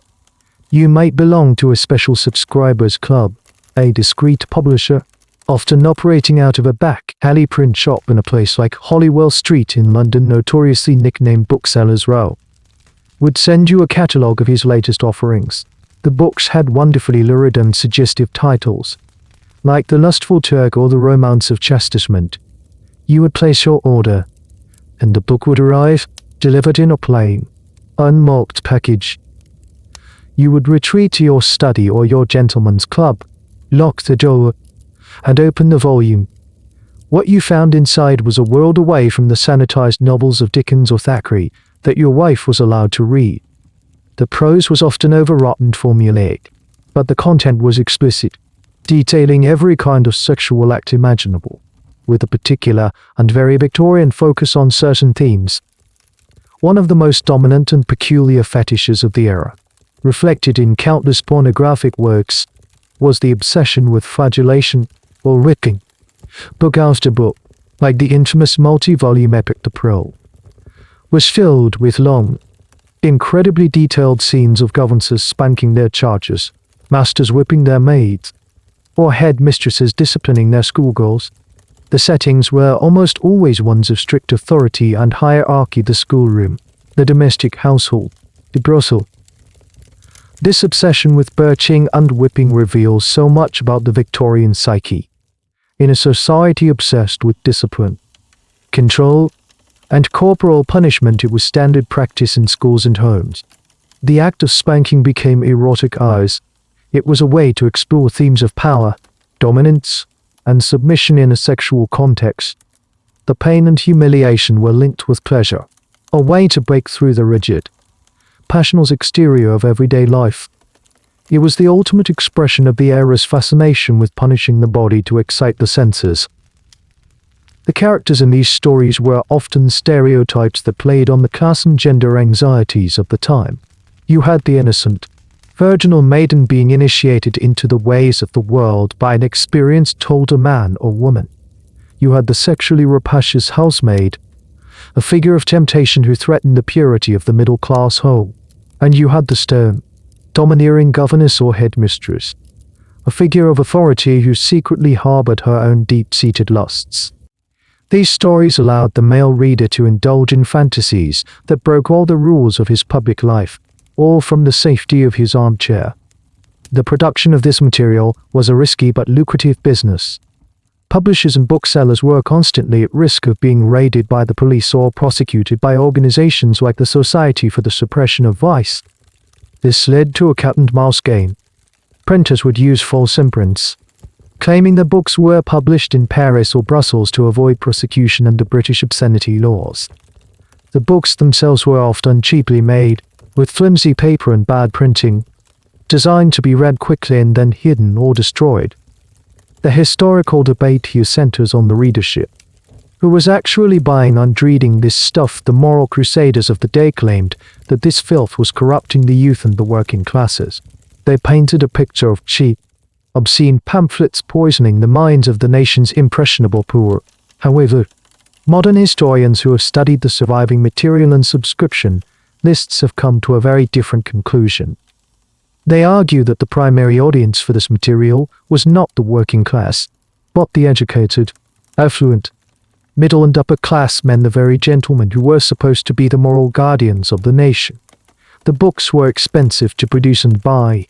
Many were written with a sophisticated vocabulary and contained literary allusions and quotes in Latin and Greek, clearly aimed at a university-educated audience. This leads to the powerful conclusion that the men who were most publicly committed to upholding the Victorian moral code were the ones most privately obsessed with breaking its taboos. The pornography of the era wasn't a threat from below, it was a secret hobby of the men at the top. This literary underworld provided a necessary fantasy space for the respectable man. It allowed him to explore the desires and thoughts that he could never acknowledge in the real world. He could read about the debauching of a virgin without having to deal with the messy consequences. He could indulge in fantasies of dominance and submission without upsetting the delicate balance of his own household. It was a contained, private rebellion. But soon, a new technology would arrive that would make these fantasies even more vivid, more immediate, and much more personal. The written word was about to be joined by the image. Just as the printing press had democratized the written word, a revolutionary new technology emerged in the mid-19th century that would forever change the way people saw the world and each other. That technology was photography, and almost as soon as it was invented, people figured out how to use it to create pornography. The birth of erotic photography happened alongside the birth of photography itself. The earliest processes, like the daguerreotype, were expensive and complicated, producing a single, unique image on a polished metal plate. These early erotic images were luxury items, one-of-a-kind art pieces commissioned by wealthy collectors. They were often shot in artist studios, featuring models posing in classical, artistic nudes that blurred the line between fine art and obscenity. But the real revolution came with the development of processes that allowed for the creation of a negative, from which countless paper prints could be made. Suddenly, photographs could be mass-produced and distributed, just like books and pamphlets. An entirely new underground industry was born, and its primary market was, once again, the respectable gentleman. Imagine you're in Paris in the 1850s or 60s. Paris was the undisputed capital of this new trade. You wouldn't find these images in a regular shop. You'd have to know who to ask. A street vendor might quietly offer you a special set of pictures from under his coat, or you might be given a discreet address, leading you to a small, backroom studio. There, you would be shown albums filled with stereoscope cards. The stereoscope was a wildly popular Victorian parlor entertainment. It was a handheld viewer that created a 3D image from two slightly different photographs mounted side by side. While respectable families were marveling at 3D images of Niagara Falls or the pyramids of Egypt, a massive illicit market was producing stereoscope cards of nude and semi-nude women. The 3D effect made the images startlingly lifelike and intimate, as if the woman was right there in the room with you. The women in these photographs were often professional models, dancers, or prostitutes. The poses ranged from coyly suggestive to overtly explicit. Many of them mimicked the popular themes from erotic literature. You'd see scenes of schoolgirl discipline, medical examinations, and classical allegories with a very unclassical focus. The models' faces were often turned away or slightly blurred to protect their identities, adding to the sense of illicit, stolen intimacy. This brings us to a peculiar legal loophole that the producers of these images exploited. While a photograph of a nude woman was considered obscene, a photograph of a painting or statue of a nude woman was considered art. So, some photographers would create elaborate tableau vivants, or living pictures, where models would pose, often motionless and covered in white powder, to replicate a famous classical painting or sculpture.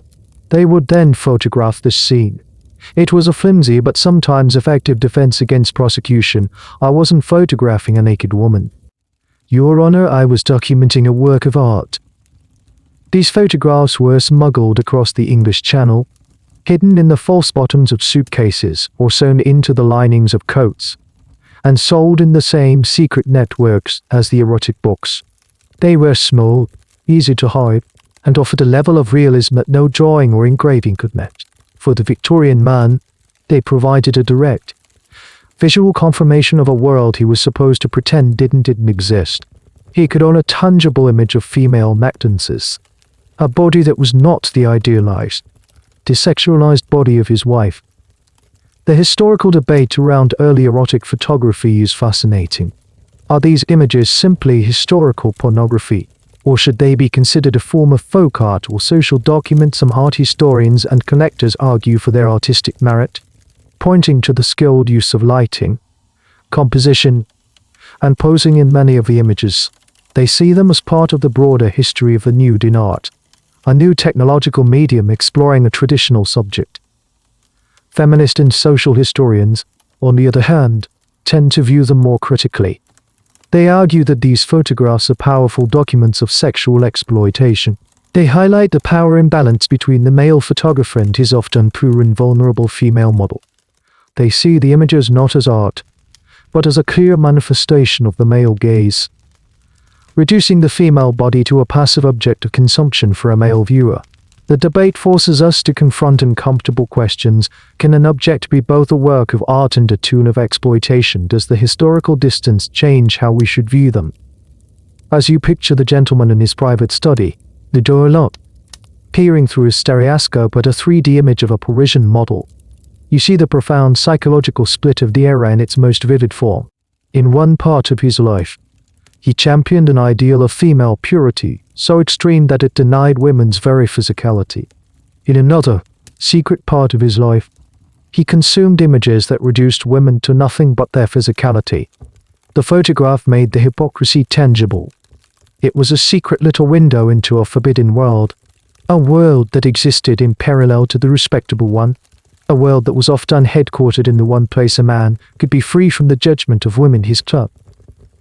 After a long day of navigating the rigid expectations of the business world and a quiet, formal dinner with his angelic wife, a Victorian gentleman often felt the need to escape.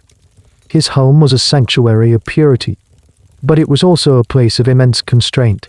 For a true escape, for a space where the suffocating rules of domestic life could be cast aside, he went to his club. The gentleman's club was a cornerstone of upper and middle class male life in 19th century London. These were not nightclubs in the modern sense. They were grand, opulent institutions, housed in palatial buildings in the heart of St. James's, an area that became known as Clubland. From the outside, they were monuments to respectability, with their towering columns, uniformed doormen, and quiet, dignified air. Inside, they were a private world, a home away from home where men could be men, or at least, the kind of men they couldn't be in front of their wives and daughters. Let's follow a gentleman as he steps through the imposing doors of a place like the Reform Club or the Athenaeum. The moment he's inside, the atmosphere changes. The air is thick with the smell of leather armchairs, cigar smoke, and aging port. The silence is deep and reverent, broken only by the rustle of a newspaper or the low murmur of conversation. This was a sanctuary from the effeminate world of the home. It was a space run by men, for men. No women were allowed past the lobby, and even that was a rare concession. Here, he could dine on rich food, drink as much as he liked, read the latest journals in a vast, silent library, or engage in quiet conversation with his peers. It was a vital hub for political and business networking. Deals were made, careers were launched, and governments were unofficially formed in the smoking rooms of these clubs. But for many, the club offered another, more illicit kind of freedom. While the most prestigious clubs were bastions of decorum, there were many others that catered to more sporting tastes. These were the places where the respectable facade began to crack. In the private dining rooms of these less staid establishments, the conversation was louder. The jokes were BAW'd, and the wine flowed more freely. It was in these spaces that a gentleman could indulge his manly vices. Gambling, which was heavily restricted in public, was a common pastime. Men would lose and sometimes win fortunes over games of cards like whist or baccarat. It was also here, among trusted peers, that the secret trade in pornography flourished. A man might discreetly pass a new erotic novel or a set of French photographs to a friend. The club was a safe space for the circulation of forbidden pleasures. And sometimes, the pleasures were not just on paper. This brings us to a peculiar and often overlooked aspect of club life, the supper room. These were late-night dining establishments, often located near the theatres and the more disreputable clubs. A gentleman might take a group of friends to one after a night of drinking. These were raucous, lively places, but their main attraction was the female accompaniment. Actresses, dancers, and high-class prostitutes would frequent these supper rooms, and a gentleman could invite a woman to join his private table. What happened after supper was left to the imagination, but it was essentially a more refined and more expensive version of the transaction happening on the street corners outside. The most notorious of all were the secret sporting or vice clubs that operated on the fringes of respectable society. These were places that existed purely for debauchery. One of the most infamous was the Cannibal Club, whose members delighted in shocking society with their rejection of all religious and moral norms. Even more extreme were rumored organizations like the Cyclops Club, a semi-mythical society where members allegedly had to have contracted syphilis to join. The historical debate around these more extreme clubs is tricky. How much of their legend is true? And how much is sensational rumor? Organizations like these were, by their very nature, secret. They left few records. Our knowledge of them often comes from the shocked accounts of their critics or from a few scandalous memoirs written years later. Some historians argue that these accounts are exaggerated, a form of moral panic literature designed to titillate and horrify the public. They suggest that the reality was likely more mundane, involving little more than heavy drinking and off-color songs. Other historians, however, argue that we shouldn't underestimate the depths of the Victorian counterculture. They believe that these secret societies, while small, did exist and represented a radical and deliberate rebellion against the oppressive morality of the age. They see them as an important, if disturbing, part of the psychological landscape, a place where the repressed desires of the era could be acted out in their most extreme forms. Whether it was in the quiet library of a respectable club, the smoky card room of a sporting one, or the debauched dinner sanctum of a secret society, the gentleman's club provided an essential function. It was the ultimate safe space for the Victorian man's double life. It was a world where he could shed the heavy mantle of the angel in the house's husband and indulge the other side of his nature. But this flagrant hypocrisy, this blatant double standard, could not go on forever without someone, somewhere, deciding to fight back. As the 19th century wore on, the stench of hypocrisy grew too strong to ignore. The great social evil was not just a discreetly managed problem, it was a festering wound on the face of society. The flagrant double standard, where women were punished for the very vices that men freely indulged in, began to stir a powerful backlash. A new figure emerged on the Victorian stage, the moral crusader. These were zealous, passionate, and often deeply religious individuals who believed they were engaged in a holy war against the forces of darkness. They saw the rampant prostitution, the obscene literature, and the general moral laxity they perceived all around them as a threat to the very soul of the nation, and they were not going to stand for it. One of the most powerful and influential of these groups was the wonderfully named National Vigilance Association for the Repression of Vice and Public Immorality, a successor to the older Society for the Suppression of Vice. These organizations were a kind of self-appointed moral police force. They saw it as their sacred duty to cleanse society of its impurities. Imagine you are one of these crusaders. You are filled with a righteous, burning certainty. You might spend your evenings walking the streets of London, not as a client, but as a missionary. You would hand out religious tracts to prostitutes, pleading with them to abandon their sinful lives. You would march into pubs and taverns, loudly condemning the evils of drink. You were, in your own mind, a soldier for Christ. But their most powerful weapon was public shaming and legal prosecution. The Crusaders became expert lobbyists and investigators. They would pressure the police to raid brothels and prosecute the madams. They would launch private prosecutions against booksellers who sold obscene material. They were the driving force behind laws like the Obscene Publications Act of 1857, which gave the authorities broad powers to seize and destroy any material deemed pornographic. The Crusaders' greatest victory, however, came in 1885 with a sensational campaign led by William Thomas Stead, the crusading editor of the Pall Mall Gazette. Stead wanted to expose the reality of child prostitution in London, to shock the complacent public into action. In a series of articles titled The Maiden Tribute of Modern Babylon, he documented how easy it was to purchase a young virgin for prostitution.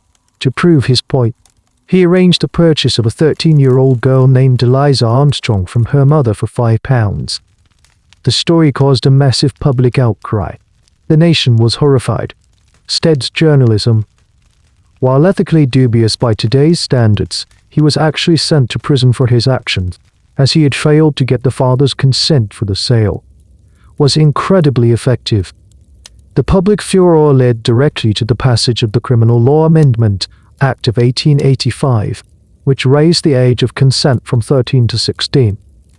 This campaign is a perfect example of a peculiar Victorian phenomenon, the moral panic. This is when public fear and anxiety about a particular issue, often fanned by the press, swells into a wave of hysteria, demanding immediate and often drastic action. The Maiden Tribute scandal was a classic moral panic, and it gave the Purity Crusaders a massive boost in public support and influence. However, the actions of these moral crusaders had complex and often unintended consequences. This is where the historical debate becomes particularly interesting. Were these crusaders heroic social reformers who protected the vulnerable and improved public morality, or were they intolerant prudes who caused more harm than good? The case for them being heroes is clear. Figures like Josephine Butler, who fought against the Contagious Diseases Acts, and W.T. Stead, for all his recklessness, did successfully challenge the exploitation of women and children. They forced a complacent society to confront its darkest secrets and passed laws that offered real protection to the vulnerable. They were brave, tireless advocates for what they believed was right. But there's a strong counter-argument. Critics, both at the time and among modern historians, argue that the Crusaders' obsession with purity often made things worse. By driving prostitution further underground, they made it more dangerous for the women involved, leaving them more vulnerable to pimps and violent clients. Their campaigns against obscene literature didn't stop its production, they just made it more profitable and clandestine. Furthermore, their definition of vice was incredibly broad and often targeted harmless pleasures. They campaigned against music halls, sensational novels, and even public dancing, seeing sin and corruption everywhere. Their movement could be intensely authoritarian, seeking to impose its own narrow moral code on the entire population. Some historians argue that the Purity movement was less about protecting women and more about controlling the leisure and behavior of the working classes, whom the middle-class reformers often viewed with suspicion and fear. So you have this fierce battle being waged in the streets. The press and the courts. On one side, you have the vast, unspoken system of male desire and exploitation. On the other, you have the loud, righteous fury of the moral crusaders. It was a clash between the secret life and the public conscience of Victorian England. But while this very public battle raged over the bodies and souls of women, another, much quieter and more hidden story of love and desire was unfolding. A story that the Victorian world refused to even name. In this world obsessed with defining and controlling heterosexual relationships, with its rigid boxes for angels and whores, there was a form of love and desire that was so taboo. It was virtually invisible. We are talking about same-sex love, a reality that the Victorian public consciousness almost entirely refused to acknowledge. for men and women who loved people of their own gender. There was no language, no community, and no social space. Their existence was a secret buried beneath layers of other secrets. For men, the situation was legally perilous.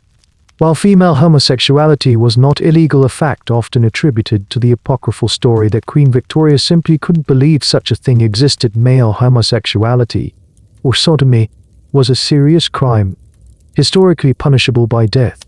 By the Victorian era, the penalty was usually a long prison sentence with hard labor. But the social ruin that came with an accusation was absolute. A man could lose his reputation, his career, and his family overnight. This ever-present threat forced gay men to live a life of extreme caution and subterfuge. They developed a coded language, a system of subtle glances and signals, to find each other. Certain places became known as discreet meeting spots: the area around St. James's Park, the public toilets in certain railway stations, or specific pubs known for being tolerant. It was a hidden geography of desire, a map of safe havens superimposed on the public city. A subculture began to emerge, particularly in London, with its own slang and social networks. Some men, known as mollies in earlier periods, would adopt effeminate mannerisms and dress, creating a visible, if risky, identity. But for most middle and upper-class men, the primary goal was to pass as a conventional Victorian gentleman, living in constant fear of exposure. Many entered into marriages of convenience with unsuspecting women, living a painful double life that was far more profound and isolating than that of the gentleman visiting a prostitute.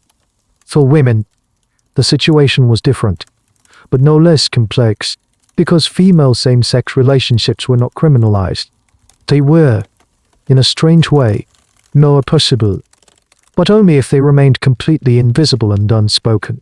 The Victorian ideal of female friendship was intense and emotionally expressive. It was perfectly normal for two women to share a bed, write passionate, loving letters to each other, and pledge lifelong devotion.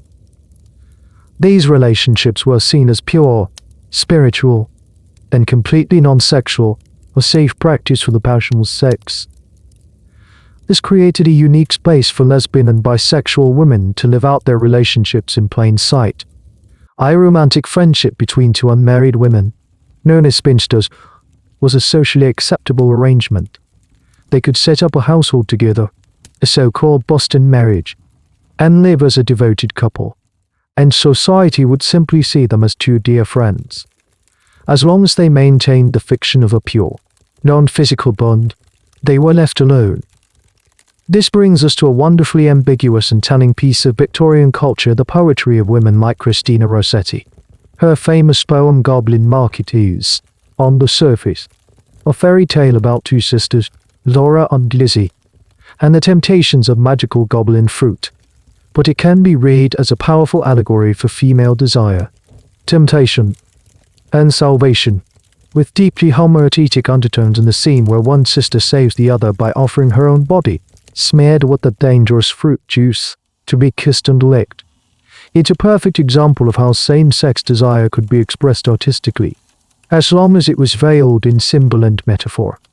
The great historical debate here revolves around how we should interpret these passionate female friendships.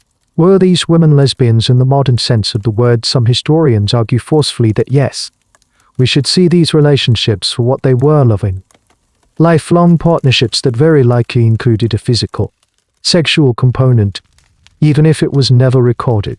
They worked to read between the lines of letters and diaries to uncover this hidden history. Other historians urge caution. They argue that applying modern identity categories like lesbian or gay to the past is anachronistic. They contend that the Victorians themselves did not have these concepts of sexual identity. A person might engage in same-sex acts, but they would not have seen themselves as a homosexual person. Furthermore, they argue that it's impossible and perhaps disrespectful to assume a sexual component in every intense female friendship.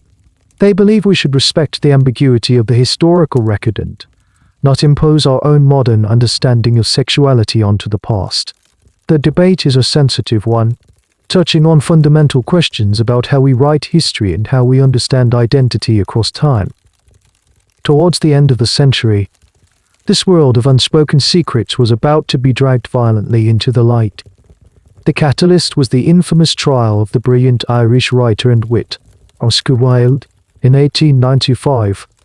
Wilde was prosecuted for gross indecency with other men, and his trial became a massive public spectacle.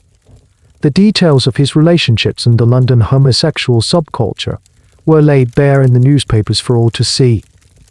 Wilde's conviction and subsequent imprisonment were a tragedy, but the trial had a paradoxical effect. On the one hand, it created a wave of homophobic panic and led to a harsh crackdown on gay men. On the other hand, it named the love that dares not speak its name. It made the invisible visible. It forced the public to acknowledge the existence of a world they had long preferred to ignore. The silence was broken, and as the century drew to a close, other silences were beginning to crumble as well. A new kind of woman was starting to raise her voice, and she was not an angel. As the 19th century entered its final decades, the gaslit gloom began to feel a little less oppressive. You can feel a subtle shift in the air, a new energy buzzing just beneath the surface of things. The heavy, rigid structures of Victorianism were starting to show cracks, and striding confidently through those cracks was a figure who both thrilled and terrified the establishment, the new woman. She was not an angel in the house. She was not a fallen woman. She was something else entirely. A direct challenge to the neat, binary world that Victorian society had constructed for her. The new woman was independent, educated, and unapologetically public. You see her cycling through a park, and the sight is a minor revolution in itself. The bicycle, especially the new safety bicycle developed in the 1882, became a powerful symbol of female emancipation. It was a vehicle of freedom. It allowed a woman to travel on her own, without a male escort, to explore the world beyond her immediate neighborhood, and to ride a bicycle. She had to abandon the restrictive corsets and voluminous skirts of her mother's generation. She wore rational dress, bloomers or shorter, more practical skirts that prioritized freedom of movement over restrictive fashion. The sight of a woman's ankle, once a source of scandal, was now a common sight, a small but significant victory. You find her in the newly opened women's colleges at universities like Cambridge and Oxford. She is studying not just the feminine accomplishments of art and music, but chemistry, literature, and history. She is proving, day by day, that the female brain is not too delicate for serious intellectual work. She is preparing for a career, not just for marriage. She might aspire to be a doctor, a journalist, a teacher, or a social reformer. The new woman was oft unpolitically active. You see her at a rally for women's suffrage, demanding the right to vote, a cause that was gaining momentum. She is a suffragette, a term that was often used with derision, but one she wore as a badge of honor. She argues, cogently and passionately, that if she is subject to the laws of the land, she should have a voice in making them. This newfound independence inevitably extended to her personal life. The new woman challenged the traditional Victorian model of marriage. She believed in the idea of a companionate marriage, a partnership between equals, rather than a relationship between a master and a submissive angel. She might even question the institution of marriage altogether, choosing to remain single and pursue her career. And, most shockingly of all to the old guard, she began to claim ownership of her own body and her own sexuality. She was less willing to accept the old lies about female passionlessness.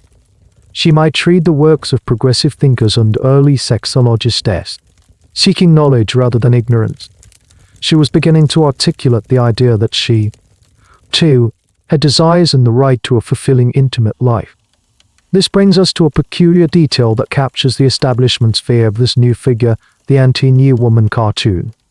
The popular press, particularly satirical magazines like Punch, was filled with caricatures of the new woman. She was often depicted as a mannish, unattractive figure, wearing spectacles, smoking a cigarette a shocking act for a woman, and neglecting her weeping husband and children at home. These cartoons were a weapon, an attempt to mock and neutralize the threat she posed to the traditional gender order by portraying her as unnatural, undone feminine. The emergence of the new woman has sparked a lively historical debate. Was she a widespread, revolutionary phenomenon that truly transformed society, or was she a limited, largely middle-class ideal? Hyped up by the media of the day, some historians argue that the new woman was a pivotal figure, the direct ancestor of 20th century feminism. They see her as the courageous vanguard who shattered old taboos and paved the way for the freedoms that women enjoy today. They point to the real social changes she brought about, from university admissions to property rights for married women. Other historians offer a more cautious assessment. They argue that the new woman was more of a media creation and a literary trope than a widespread social reality. They point out that for the vast majority of working-class women, who were still toiling in factories and domestic service, the idea of this educated, independent lifestyle was a complete fantasy. They suggest that the new woman's revolution was a relatively privileged one, and that we shouldn't overstate her immediate impact on the lives of most women in the country. The debate really questions whether history is driven by these high-profile, trailblazing figures, or by the slower, deeper currents of economic and social change that affect the masses. Whether she was a widespread reality or a powerful ideal, the new woman represented a profound psychological shift. She was the living embodiment of the questions that had been bubbling under the surface of Victorian society for decades. She rejected the split between the angel and the whore. She refused to be defined by her relationship to a man.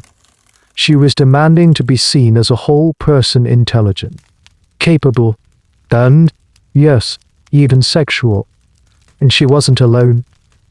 In the quiet libraries and laboratories of Europe, another group of pioneers was beginning to study the very subject that had been shrouded in darkness for so long, while the new woman was challenging social norms in the streets and lecture halls.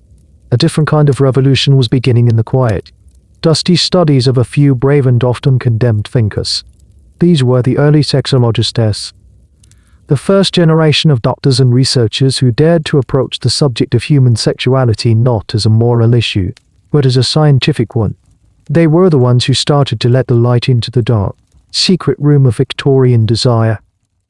This was a radical and dangerous undertaking. To study sex objectively was to challenge the very foundation of the era's moral code. It meant questioning the authority of the church, defying conventional medical wisdom, and risking professional and social ruin.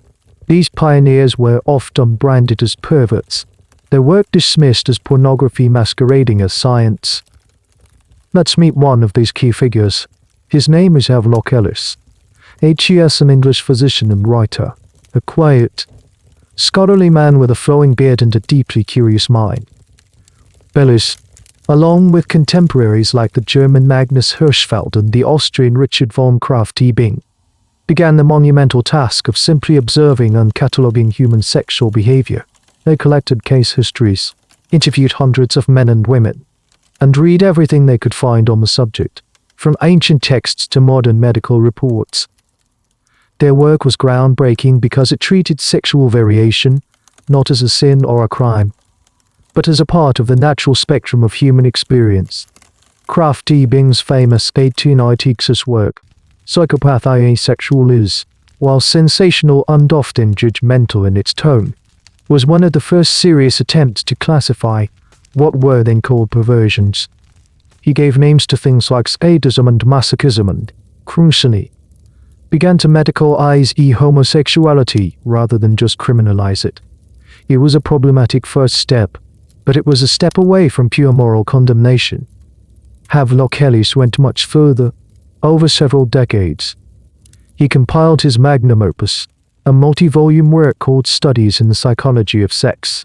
What made Ellis so revolutionary was his calm, non-judgmental approach. He wrote about masturbation, arguing that it was a normal and largely harmless activity, directly contradicting the terrifying warnings of the previous generation. He wrote about homosexuality, which he called inversion, framing it as a congenital, inborn trait, not a moral failing. And, most radically of all, he wrote about female sexuality. He directly attacked the myth of the passionless woman, the very idea that Dr. Acton had championed, based on his research. Alice argued that sexual desire was just as natural and important for women as it was for men. He even suggested that female sexual satisfaction was a crucial component of a happy and healthy marriage. In the context of the Victorian era, this was an earth-shattering idea. He was giving scientific validation to the feelings that countless women had been told were symptoms of a disease. This brings us to a peculiar and very personal detail that fueled Alice's work. His own wife, Ada Flees, was openly lesbian. Their marriage was unconventional, a loving but non-sexual open partnership.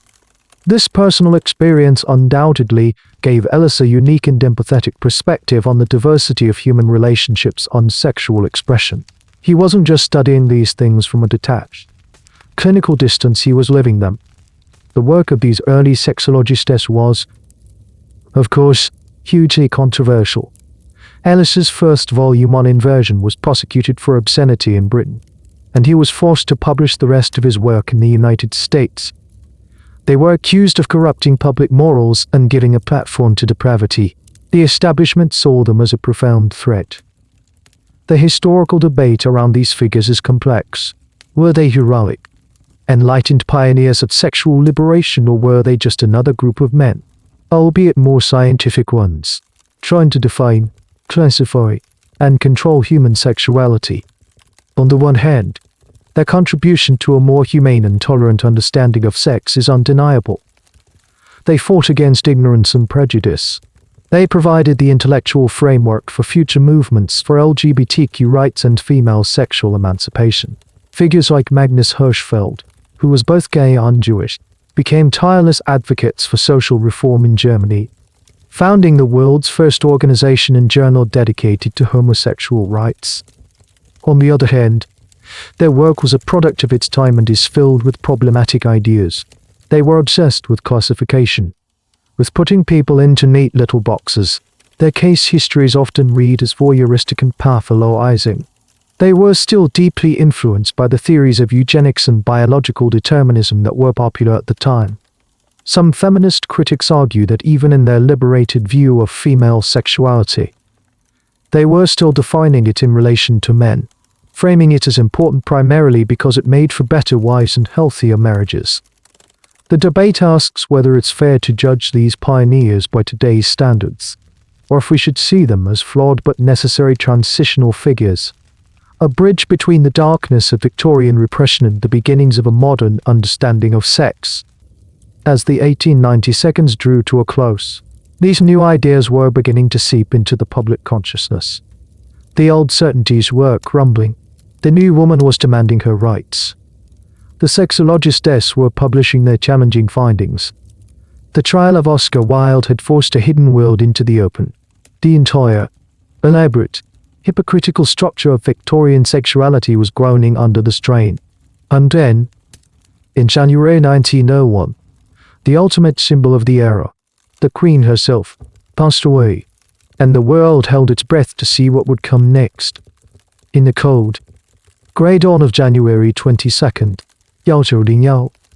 the news spread across the globe like a shockwave. Queen Victoria was dead. She had reigned for 63 years, 7 months, and 2 days, longer than any British monarch before her. For most people alive, she was the only ruler they had ever known. Her name was synonymous with the era itself. She was the stern, black-clad matriarch of an empire, the living embodiment of its values of duty, sobriety, and moral rectitude. And now, she was gone. Her death felt like more than the passing of a sovereign. It felt like the end of the world as they knew it. You can almost feel the collective intake of breath, the sense of uncertainty and disorientation. The grand, imposing, and often suffocating tent of the Victorian age had collapsed.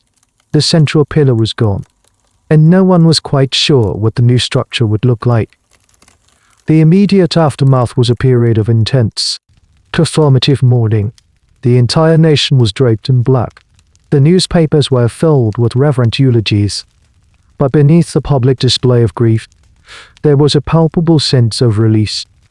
A feeling that a long, strict winter was finally over.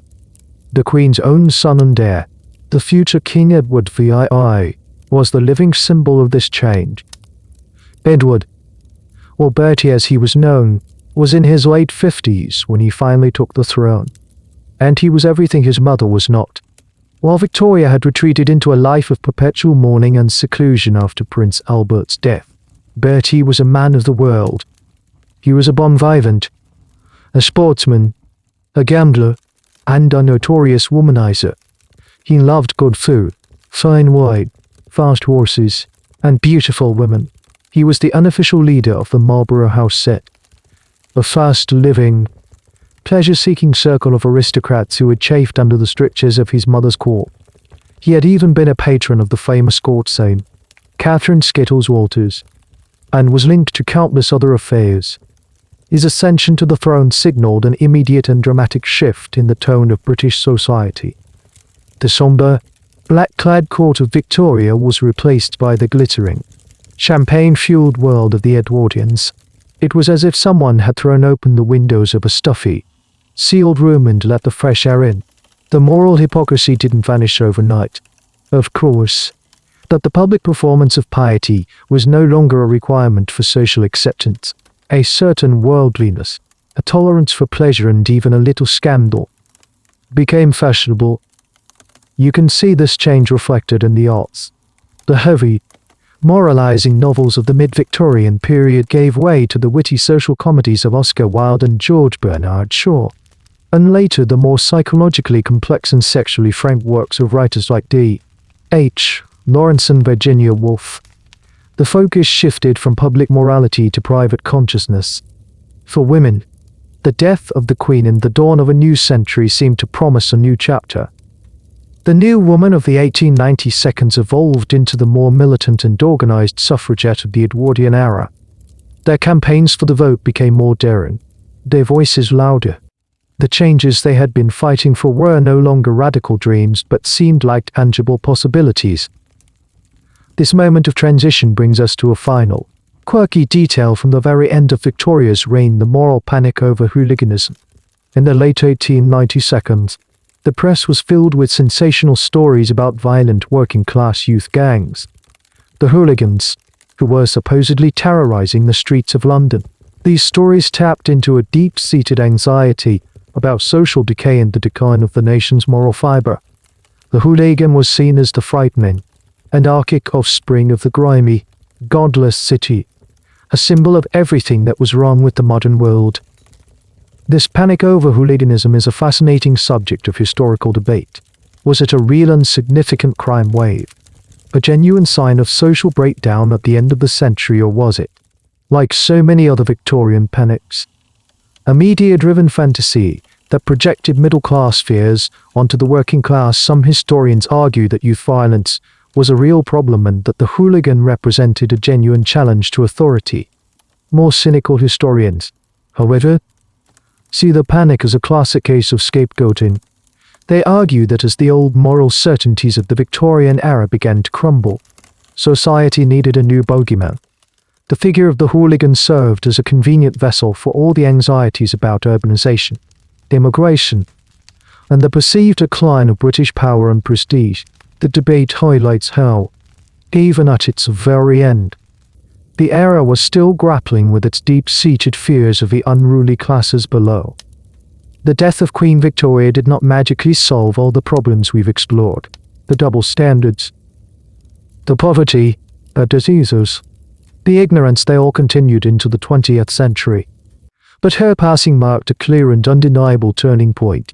It was the symbolic end of an age defined by its desperate attempt to control and conceal human nature.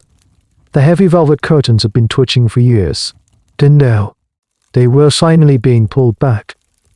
The long, strange, hypocritical night was over, and a new, uncertain, and infinitely more modern day was dawning.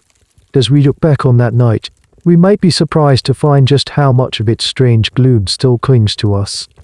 So here we are, At the end of our journey through the gaslit, hypocritical, and utterly fascinating world of Victorian sexuality, we've peeked into the passional's bedroom of the angel in the house, walked the desperate streets with the fallen woman, sat in on a buzzer medical diagnosis, and browsed the secret shelves of a gentleman's library.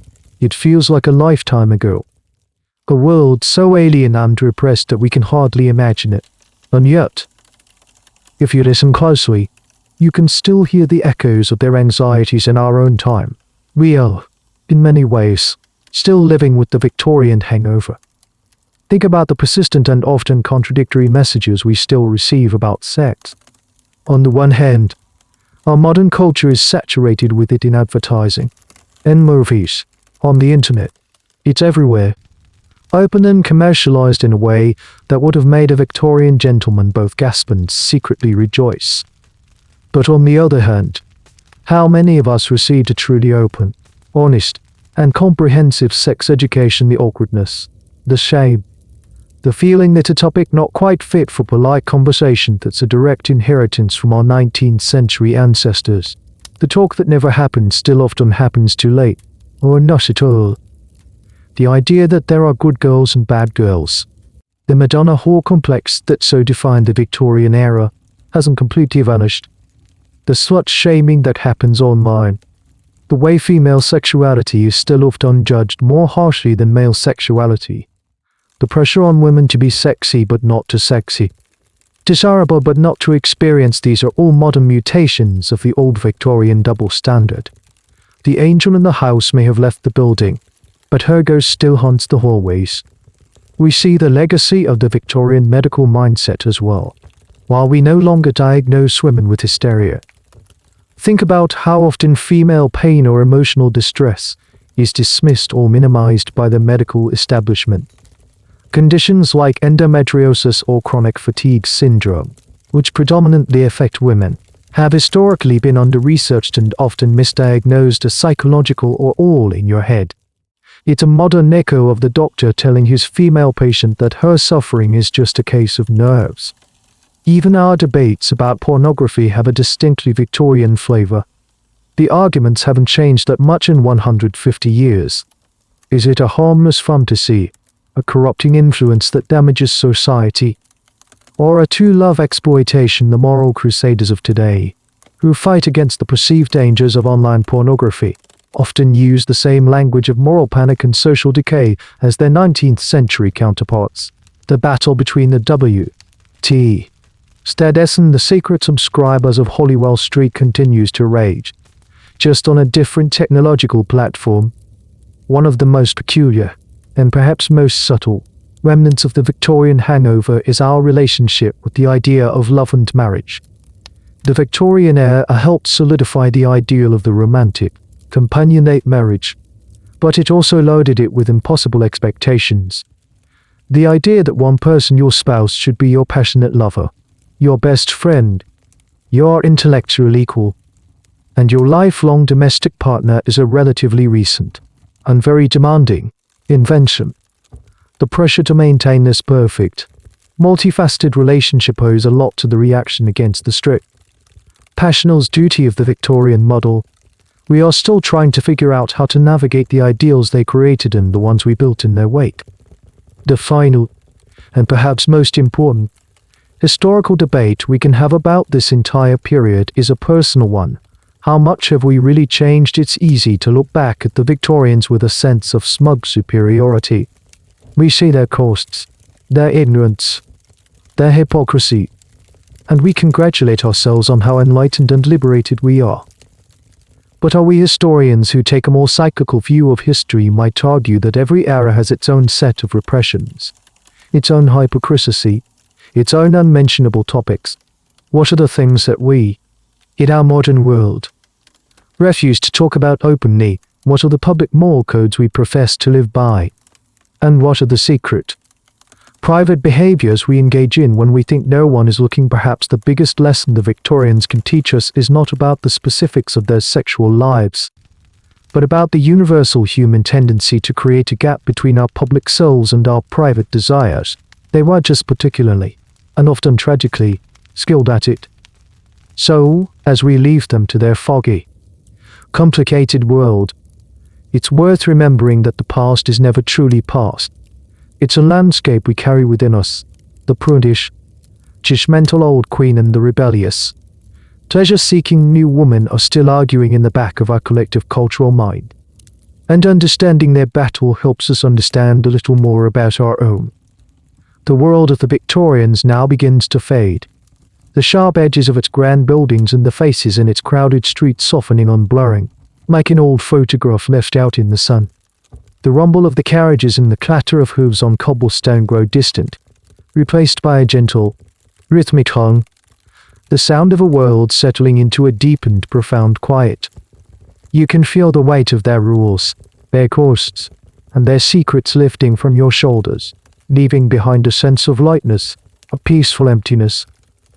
You are floating now, drifting away from the gaslit alleys and the silent, watchful townhouses, the figures of the angel, the gentleman, the court saying. They all recede into the mist, becoming just whispers, just echoes in a long-forgotten story. The anxieties that gripped them, the fear of exposure, the burden of duty, the terror of disease, they all dissolve into the stillness of the deep night that surrounds you. There are no more questions to answer, no more hypocrisy to uncover. There is only the soft, gentle darkness. The journey is over. The heavy velvet curtains have closed for the last time, and the stage is empty. You can let go now. Let your mind drift on the quiet currents of the night, carrying you towards the shores of your own dreams. Feel the gentle pull of sleep, a soft tide drawing you out into a calm and silent sea. There is nothing left to do but breathe, in undoubt. Let the last remnants of the story fade completely, leaving only peace. The end of the article. Good night.